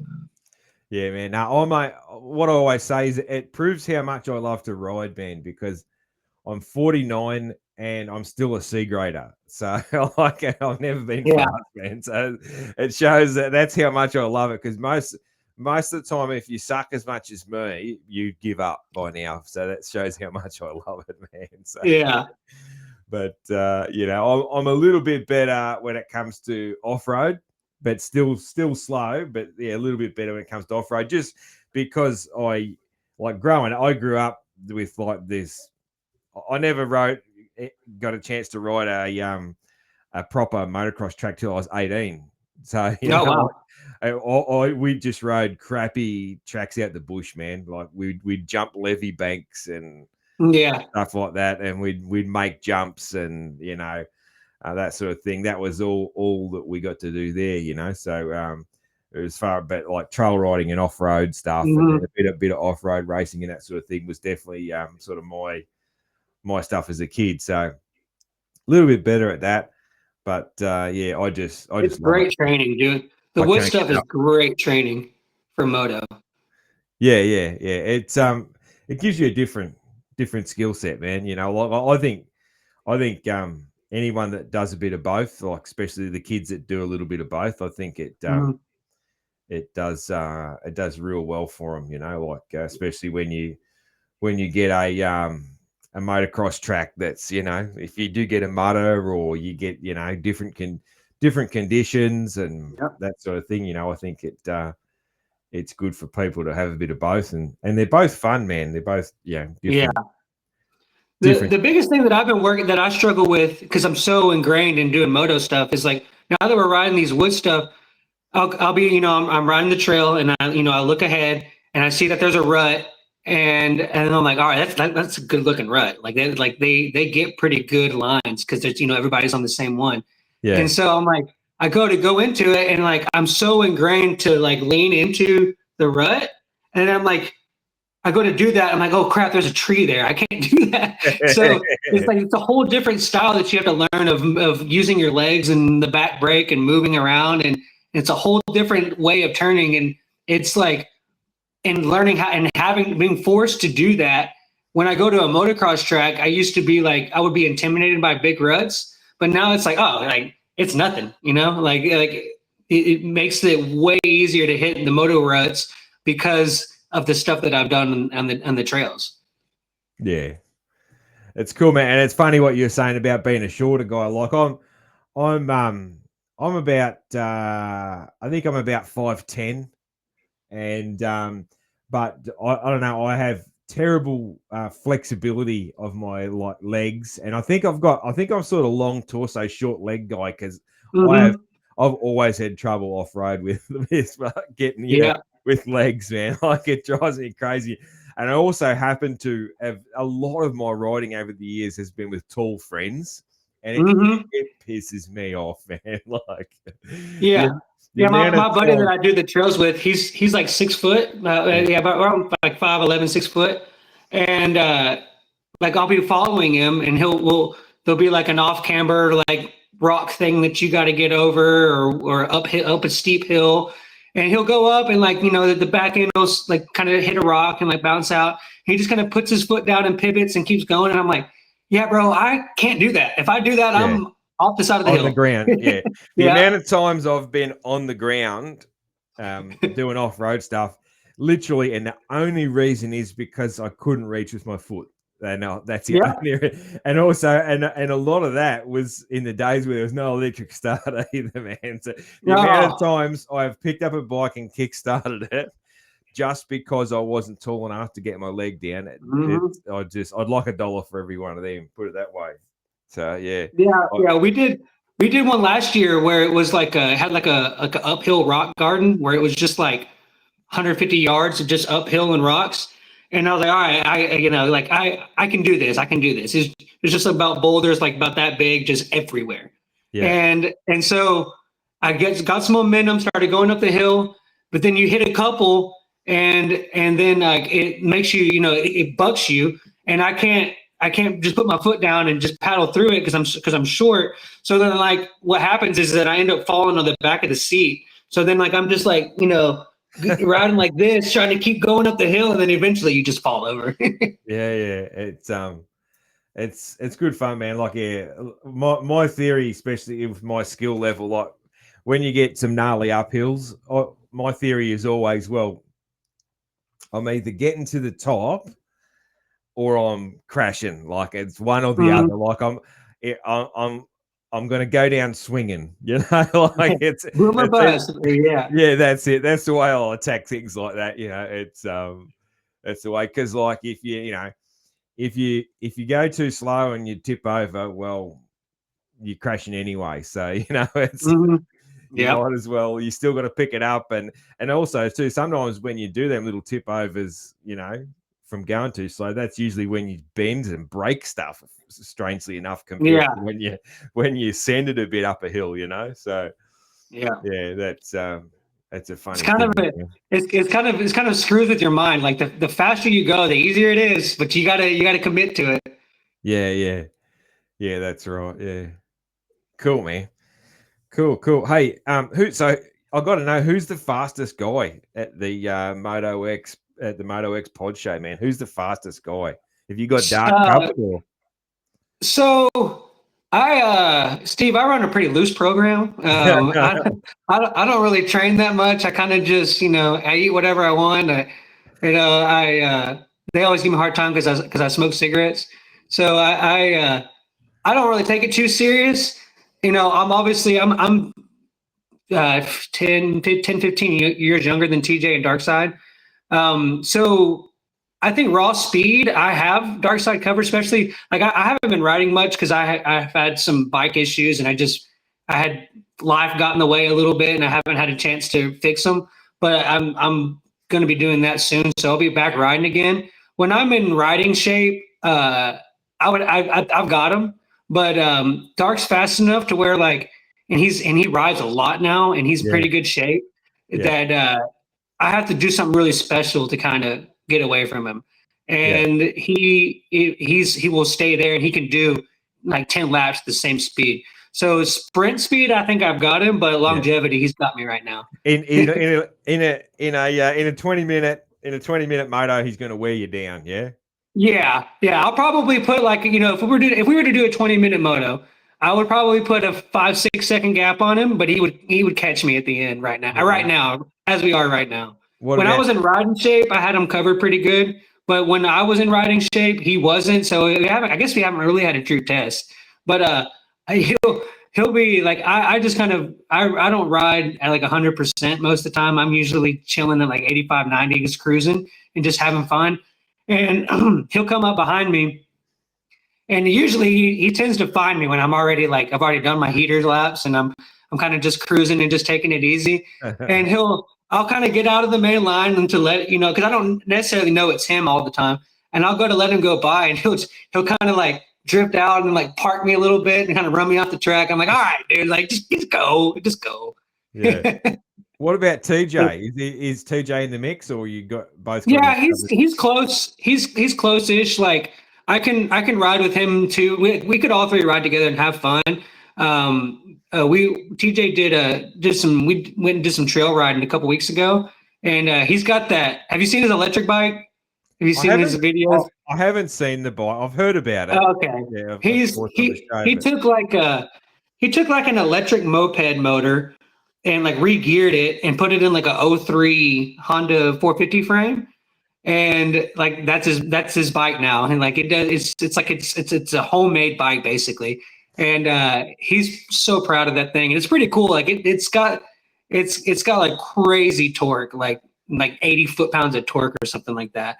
And so he's riding that, and we were riding some trails, and it was slippery because it had rained, and he was trying to have to figure out how to get that back end to not slide out so much. But yeah, he rides with us. We're all pretty close. It's all good fun. We can ride close enough together where we have fun. I don't always go ride with him. I have some other buddies that I go ride with too, but we try to stick together when we can.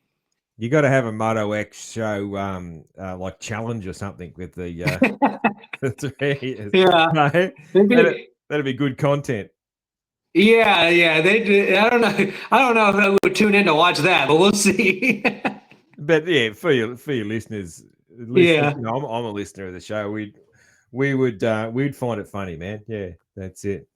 Do you? I guess me and Oz, you probably listen. Are you one of the guys that's in the chat with me? Or are you usually listening in post? Yeah, listening afterwards. Yeah. Okay. When you're on it, I'm usually working when the show's on. Yeah, I'll see, because I think I get a notification that your show's on or whatever. So I've been in the chat maybe twice ever when I've maybe had a day off or something, and I've thought, and I think of it. But usually the next day, most shows, I listen to the next day. Yeah, that's it. But yeah, always. The chat gets wild, man. If you ever want to go back and look at one of the YouTube videos, go look at the chat comments, man. They're nuts. Yeah, I'll bet. Yeah, that's sure. Yeah, cool, man. What's your goals, man? Like, either like on bike stuff, like you said, maybe Loretta's one day, and that sort of thing. Do you have any things? And then you also, with goals, man, do you have any like media goals, man, to do anything more than co-hosting the show? Do you want to do other things? Yeah. Get accreditation, do different things? Like what do you want your future to be? Well, man, to be honest with you, I tend to live life kind of in the moment. Like I'm a pretty simple guy with that. Like as long as I have a warm bed and a hot meal, like I'm good, dude. Like, I've got my group of friends, that the same group of friends that I've had for 20 years. Like we're cool. They know me. They know they accept me for who I am. It'd be if stuff like worked out to where I was doing more media stuff. That would be cool. Like I enjoy doing it. I don't know if I want to like the dedication that I've seen, like what Darks have to do and all the hoops that he's had to jump through and like he kind of, it seems like it's a very high pressure, like stressful stuff. And then there's not a lot of opportunities there. Like, I think that's what makes like Mathis so great is that, and he'll say this, like he was in the sport as a mechanic, like it's tough to get into. I would like to, am I going to like rededicate my whole life to it? Probably not. I'm pretty content with what I've got going on, but I'll keep doing the show with Dark Side as long as I can. I enjoy doing the interviews. I do it for free. I take the time out of my week to do it, and I enjoy it. But we'll see how it goes. As far as life goes, I'm engaged right now. We're trying to kind of get to that next step in life, or to have kids. I'm 34, so it's getting about that time. Yeah. She's a little bit younger than me, so it's I wanted to wait for her to be ready, and we're there now. So that's the next step.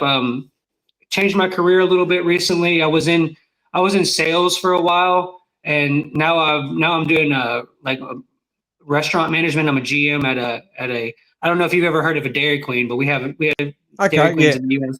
Yeah, so I'm a GM at a Dairy Queen now, and so trying to get some management experience and see where that takes me. And if I was to be able to make enough money to where I could support just riding with my friends and family and get my kids into it, that's all I need, man. I don't have to be a millionaire to find success in life. Like I just kind of take life day at a time, and just do what's in front of me, and just go from there. So I know that like it's important in life to like have some goals.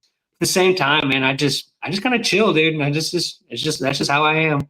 It's a good outlook, man. You know, like Yeah. I like hearing that, man, and I can tell, like, you know, I'm a good judge. I'm a very good judge of people, man. I can tell how genuine you are saying that, and it's a good outlook, man. You know, like I'm a I'm a super goal driven person, like my whole life. Hmm. And so sometimes when I hear someone like you that's kind of a bit more chill, I think, fuck, that'd be nice, you know. Because Yeah. I'm always like, what's next? I'm pretty crazy, you know. So I've done a million different things, and I'm always very sort of goal driven, and yeah. But that's cool, man. Cool. It sounds like Well, you sound happy, man. It's good. I'm happy for yeah. you. I try to be. I try to just like not take life too serious. And I was listening to the one you did with Kiefer, and I know you said you mentioned that about when you were my age, you had some mental stuff that you went through, and Yeah, it changed. And who knows, I might get to that point where I get kind of bored, and I have that switch to where it's like, you know what, I'm gonna do something. I'm gonna, here's my goals, list them out, and start doing it. Who knows, I may have that epiphany one day, but right now, man, I just try not to take life too serious and just enjoy the moment and enjoy time with my fiance, enjoy time with my friends, and just enjoy the little things in life. That's where I'm at right now. Who knows, in the future I may get to that point where I'm creeping up on 40, and it's like, okay, you might need to do a little bit more. But right now, like I said, we're just hanging out. yeah.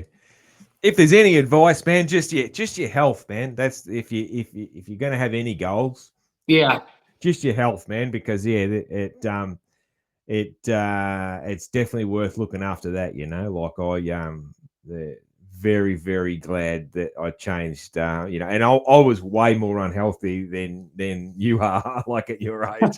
Trust me, you know, like, yeah, and you know, I changed everything, man. So yeah, and it was the best thing I've ever done. That's for sure, man. Yeah, yeah. absolutely. That's cool. Yeah, yeah. I need to. There's probably some health things that I need to know. They need to do a little differently. Like I said, Dark and TJ just roast me for smoking cigarettes, but it's just been my vice for so long now. I got to change. I don't want to be that guy around my kids. So that Yeah, day is coming soon. That day is coming way sooner than later. But and I try to. Now that I'm back for a while, I was working from home, and I was just kind of like either in the office chair or on the couch, and I gained a little bit of weight, and now that I'm on my feet for 8 to 10 hours a day at the restaurant, I've kind of sweated a little bit of that off, and I'm kind of got a little bit where I feel way more comfortable, and I don't feel so bloated and puffy all the time. So that's been good. Probably some health conscious things diet wise. I cook. I cook a lot. I enjoy cooking. I usually kind of cook from like just like not. I don't go organic. I'm real loose with that term, but I buy my vegetables. I buy my yeah. produce. I buy my meat, and Whole I foods. make it myself. I don't use like Yeah, a box, or I try to stay away from a yeah, lot of that stuff. A lot of the processed stuff. Now, every once in a while, I come home and throw in some frozen chicken tenders in the air fryer if I'm had a long day at work. But for the most part, I like to cook natural meals, and so I try to do that kind of stuff. And I'll probably get to the point where I like you did. I got to take it a little more serious, but we'll get there. yeah. That's it, man. Dude, I Yeah, always ask people about music, man. I yeah. always like to know what's your music taste. What are you into? Are you a metalhead like Dark, or what's your go to? Oh, I do have some similar stuff with dark. I'm not crazy like hardcore like death metal, but I'm definitely a rock guy.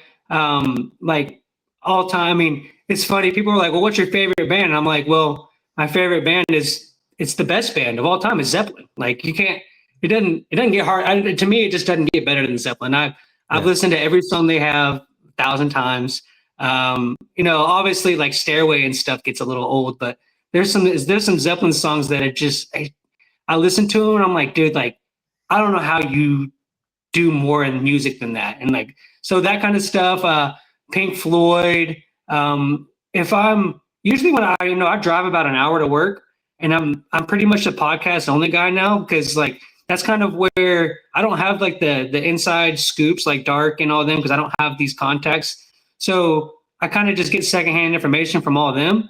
So I have my podcast. It's basically when I'm driving, I'm listening to some moto podcast just to kind of stay relevant and in tune with everything. Yeah.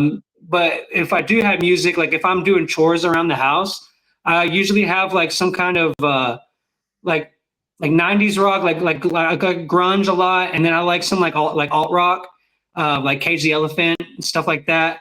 And then I also like sometimes I get a little weird, and I like 80s new wave stuff, like like Flock of Seagulls, The Cure, Yeah. the stuff Yeah. like that. Sometimes I get weird and listen to that kind of stuff too, but yeah, classic rock, 70s stuff, 90s stuff, 80s hair metal. I mean, I've got a buddy that if we're drinking a couple of beers, the Rat and the Poison and the Crew and all that comes out. Yeah. Nice, man. No, well, I like all the stuff you're talking about. You know, I got a broad taste, man, but yeah, my all that stuff you're talking about is definitely definitely part of it, man. Favorite Zeppelin song? Whew, that's a tough one, man. Um, probably No Quarter. I think Okay. that's the one that hits hard. I like In the Light a lot too. A lot of not really any of the stuff that gets played on the radio. Like mostly, Yeah. like when you hear on the radio, it's like 1 and 2, which is good stuff. There's some good stuff on 1 and 2, but like 3, 4, Physical Graffiti, Houses of the Holy. That's where I kind of stay at.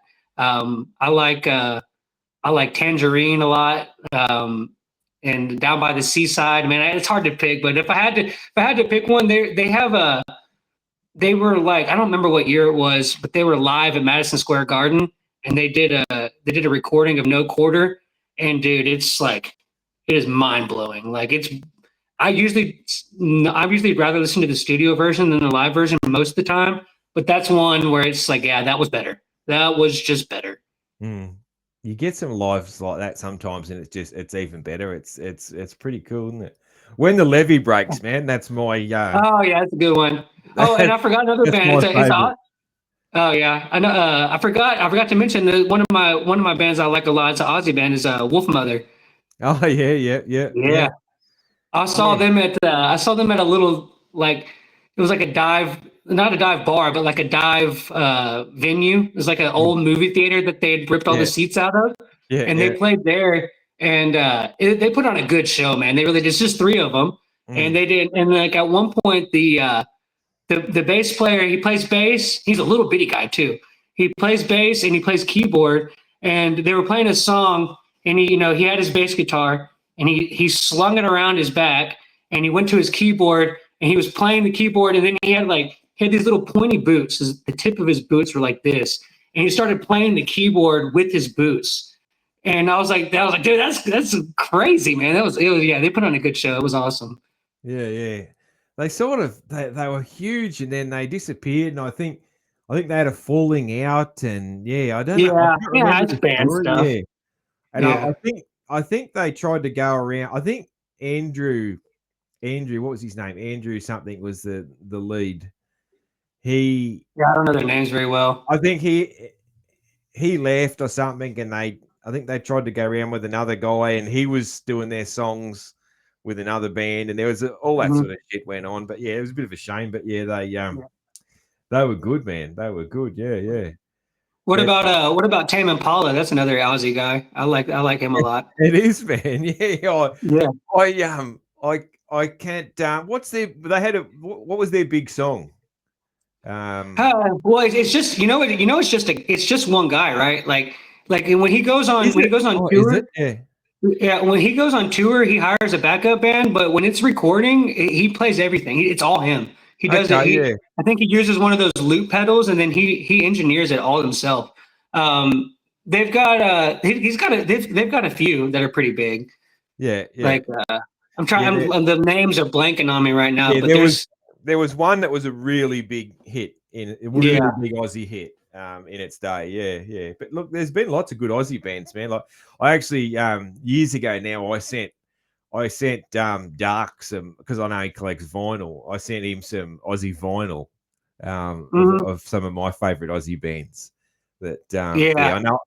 I sent him a rose tattoo, and Angels, who are two of my Aussie favorites. I can't remember what else, but yeah, I sent him about 4 or 5 Aussie some vinyl for his vinyl collection. Yeah. Yeah, I'm about to ask him about him. Usually when I get to the show, I get there about 45 minutes to an hour before we start. And usually when I get in there, like Dark's just rocking out, bro. He's got the music blasting, and it's usually Tool or something like that. And he's just in there, writing his notes and all that stuff. And it's like he has to like turn it down for us to be able to talk. Like he's just in there rocking out, bro. It's awesome. Yeah, yeah. I get told probably at least once a day to turn something down. So Yeah. at home, So yeah, by my wife or my daughter. Yeah, that's it, man. Cool, man. Just yeah, we might just one more fun question, man. I Yeah. have a few different fun questions that I run through.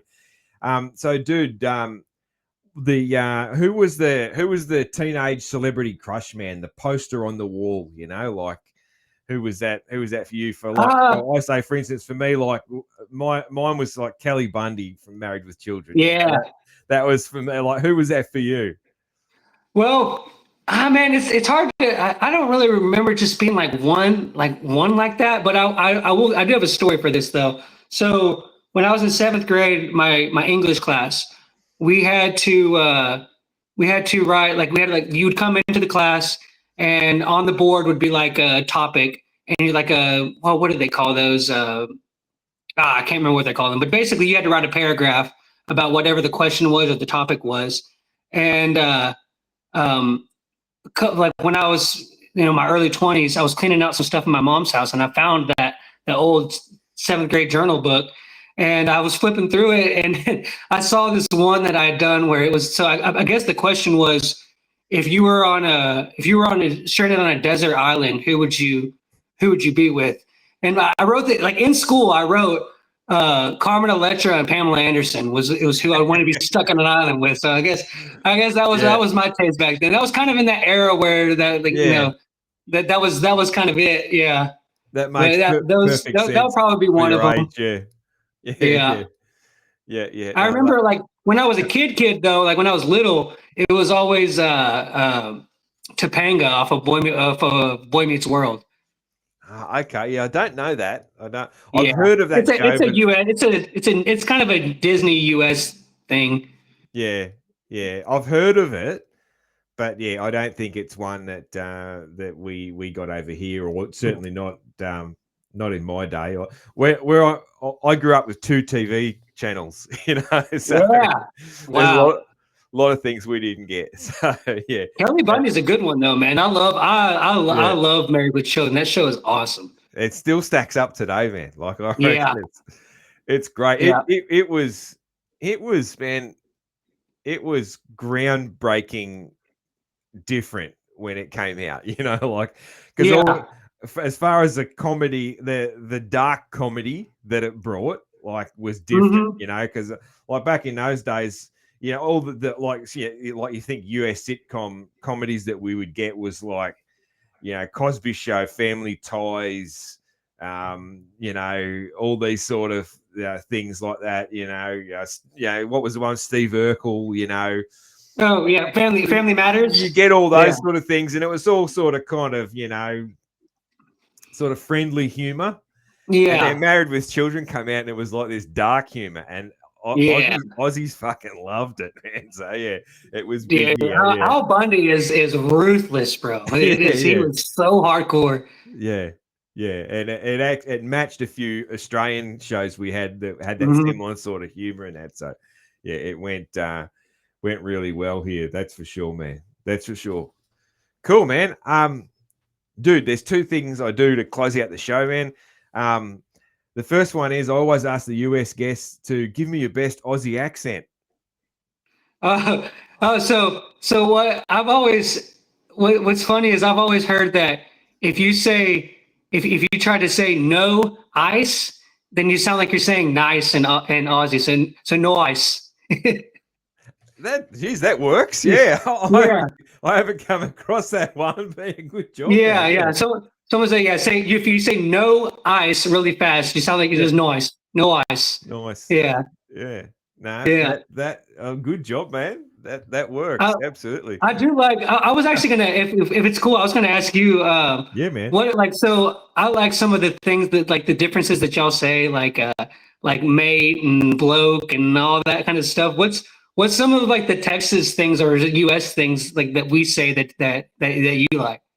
My favorite US thing, and every country should say it. And it's funny that Aussies don't say it. Is y'all? I love y'all, man. Oh yeah, Aussies don't say y'all. Aussies would say you all.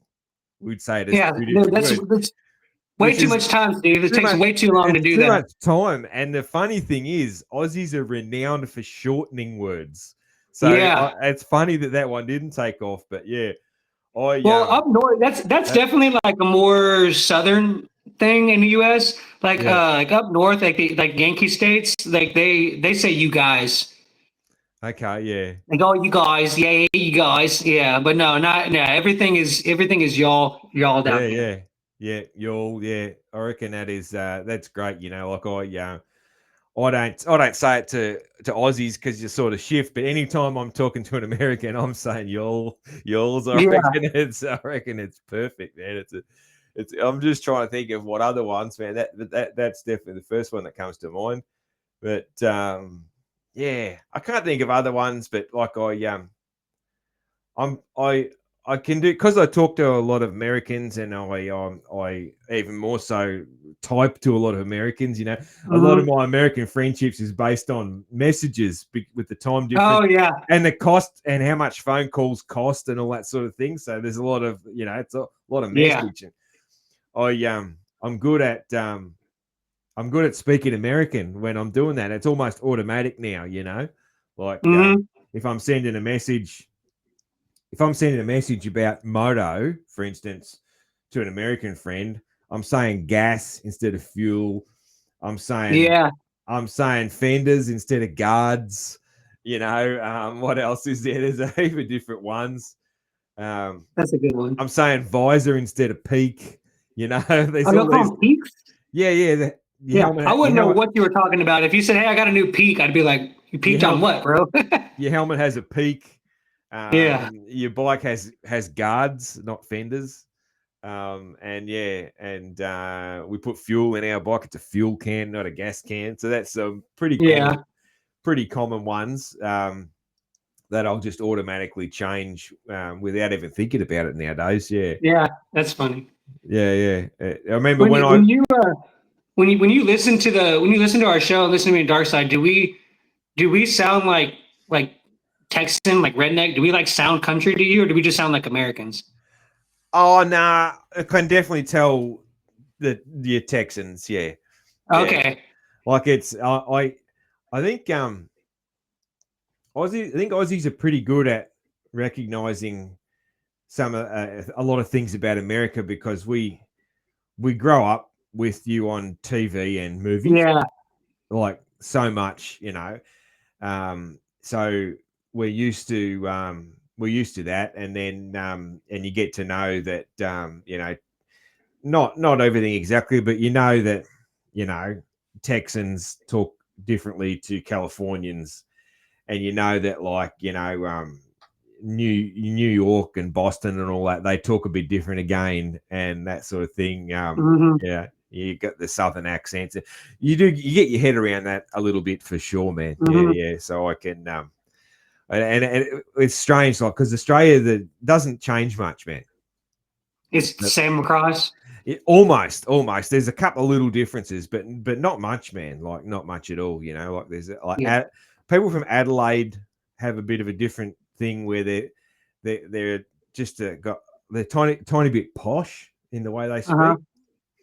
And then people from the far north, they don't sound. It's not so much the accent, but they have a few different little things they say. A few Hmm. different little things they say. That a lot of them will have the a at the Hey, end of yeah. and what Yeah. they say. Like people from Darwin and far north Queensland and that a. So that you get a few things like that. But otherwise, man, like I'm like on the east. I sound exactly the same as a guy from Perth on the west, man. Like it's Okay. you wouldn't know. you'd have to What? tell you he was from Perth. You wouldn't know. So yeah. Yeah. What's funny is to be honest with you, like I can probably understand like an Aussie accent like y'all have. I could probably depict that easier than I could like someone from like Boston. Like I probably would have I think I have a better time understanding y'all than I would them. Really? Yeah, yeah. Yeah, they're with the from up north and go down to the reservoir and we go down. They got these girls, yeah, like it's rough, bro. Yeah, yeah. I love that Boston accent. I reckon Yeah, it's awesome. Like, because it's probably one that I haven't heard as much. So when I hear it, I think it's pretty cool. yeah, Because I suppose a lot of movies and a lot of movies and TV shows and that were sort of probably California based. yeah. That sort of thing. So you're a bit more used to hearing that. But yeah, and I mean, like Aussie kids, like from my age right to still now, still grew up with Sesame Street, man. So from a little kid, Oh, it's still around. you're hearing the US accent every morning as a little kid in Australia. So we had our like we have our show. I don't even know if it's still going, but we had Play School, which was the Aussie kids show, which was always on, and I like I think it was always that, and then Sesame Street like every day as a kid. So you'd always hear that. You'd hear American accents sort of all the time, and so it's funny sometimes you'll get little Aussie kids that then they'll pronounce a certain word just totally like an American because their favorite cartoon or whatever says that word a lot, and they'll just learn it and they'll start and they'll be like, "Why are you saying it like that? That sounds weird." You sound like an American, and they'll be saying like, like this is because whoever on a cartoon says it, So you get Well, you guys got us with Bluey now. Like, yeah, dude, that's right. I don't even have kids, and I know what Bluey is. Yeah, that's right. Blue and I can't believe how like that took off because my kids are older, so I'm not across the cartoons, and that sort of Bluey thing. It went crazy that how successful that was. Yeah, and that's one thing I reckon I could be a great voice actor for Aussie cartoon characters. I reckon because like I have a very Aussie voice, as you can tell. Like I have a strong Aussie accent, and I reckon I could be the voice of a kangaroo or something on a cartoon real good. I reckon. Yeah, there you go. You do have that good Aussie voice. Yeah, it's because you have that Aussie voice, but you can also your diction's very good, so you can understand what you're saying. You articulate very well. So it's like it's got the Aussie accent, but it's very understandable. Like there's this whole we've been talking for almost 2 hours now, and there's not been one thing that I didn't understand you. Yeah. No, that's right. Yeah, because I guess some of the guys with like my accent is like sort of gets called an Ocker accent, which just means it's like a really Aussie accent. And you get some guys, and they would get pretty hard to understand. When it gets hard to understand though is if you get a bunch of guys like me, and we're talking to each other and we're drinking. That's when you won't understand it.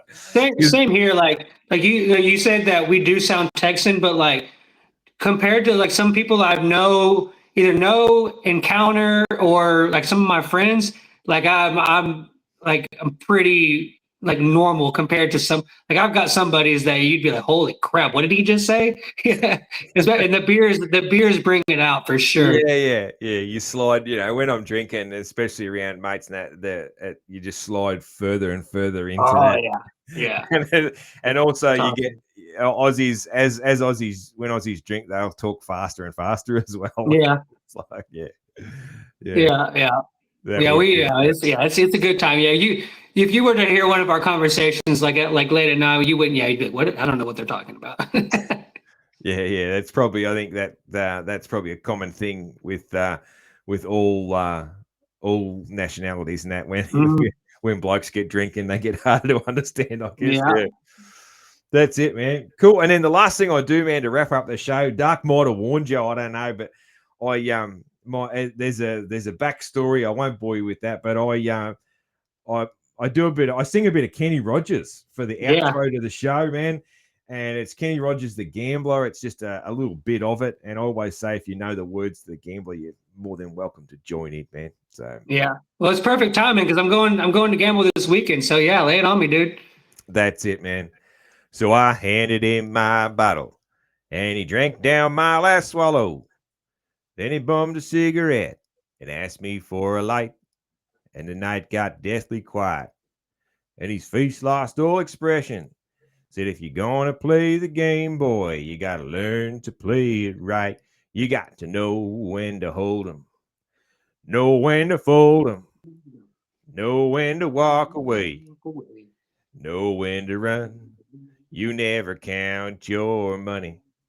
When you're sitting at the table, there'll be time enough for counting when the dealing's done. Heck yeah. Oh yeah, dude. Kenny Rogers, man. That's the man, dude. That's it, man. That's it. Cool, man. All right. Thank you very much, man. It's been good fun, man. And Yeah. thank you for your time. And yeah, we'll talk again another time, man. Or I might. Yeah, we need to get you. We need to get you on our show sometime. It's the first time I've ever been on the other side of this, man. It was cool. It was a cool experience. I enjoyed talking with you. Just you're got a natural flow, man. That was a good time. We'll have to get you on the show sometime. Anytime, man. It's always, it's actually, you'll probably felt it with this. It's good fun when you're on someone else's show because you don't have no pressure. There's no responsibility, you know. Well, Yeah. there is. You got to be interesting and talk and that, but you're not worried about the technical shit. You know, Right. You're not making sure everything's running right and all that sort of stuff. So it is good fun on another show. Yeah. I screwed up the Deegan interview the other night. We have like these onlays that we put over the videos, of top news and graphics and stuff. And I got distracted because we were talking to Hayden Deegan, and I forgot to put him up. And it's like, oh man, that's like I do it 50 times, and then the one time I don't, it's when Deegan's on. It's like, dang it, hand in the head kind of thing. There's a lot to it that people don't realize, and how hard it is once like that headset's on and you're hearing yourself talk back to yourself. It's a whole different game. And yours is a whole nother level, man, with live and that. Like I've actually got some plans to maybe do some live stuff. In the future, but yeah, the live adds a whole nother layer because at least I can fix some stuff up with when I go back through and check, but yeah, but my setup's pretty good now though, man. Like it is, I don't have too much trouble with that anymore. So yeah. That's cool. Early days it was stressful though, man. Like early days it actually I've got a bit of a gift, man, where I barely ever get nervous about like anything. I just don't. It's just, I guess it's one of my gifts that I got. But one thing that would stress me out early days doing the pods, I wasn't talking to the guest or the questions or anything like that. It was just stressing out that it was recording properly and that the audio was okay and all that, because that was really new to me. And I would be so stressed about that it would affect my performance in the interview, because I'd be I know you've seen Dark Side, dude. He is like, me and TJ will be trying to fix something. He's like, whoa. I'm like, dude, just keep going, man. We got it. Like, yeah, it destroys your flow, man. But now that I test early and I know how to set everything up and all that, and then so when it comes to the interview, it's like, make sure the right lights are on and good to go, man. So yeah. Cool, man. All right, thank you very much for your time. It's been a pleasure, man. Yeah. All right. Yeah, man, I appreciate you having me on, and to join some of the other guests that you've had is an honor, and I appreciate you reaching out, man, and look forward to listening to your show more and getting you more involved with ours, and keep in touch with you, man. It's been cool. It's nice to meet you. Cheers, man. Back at you. Thank you very much. Yeah, have a good one. Okay, bye, man. Cheers.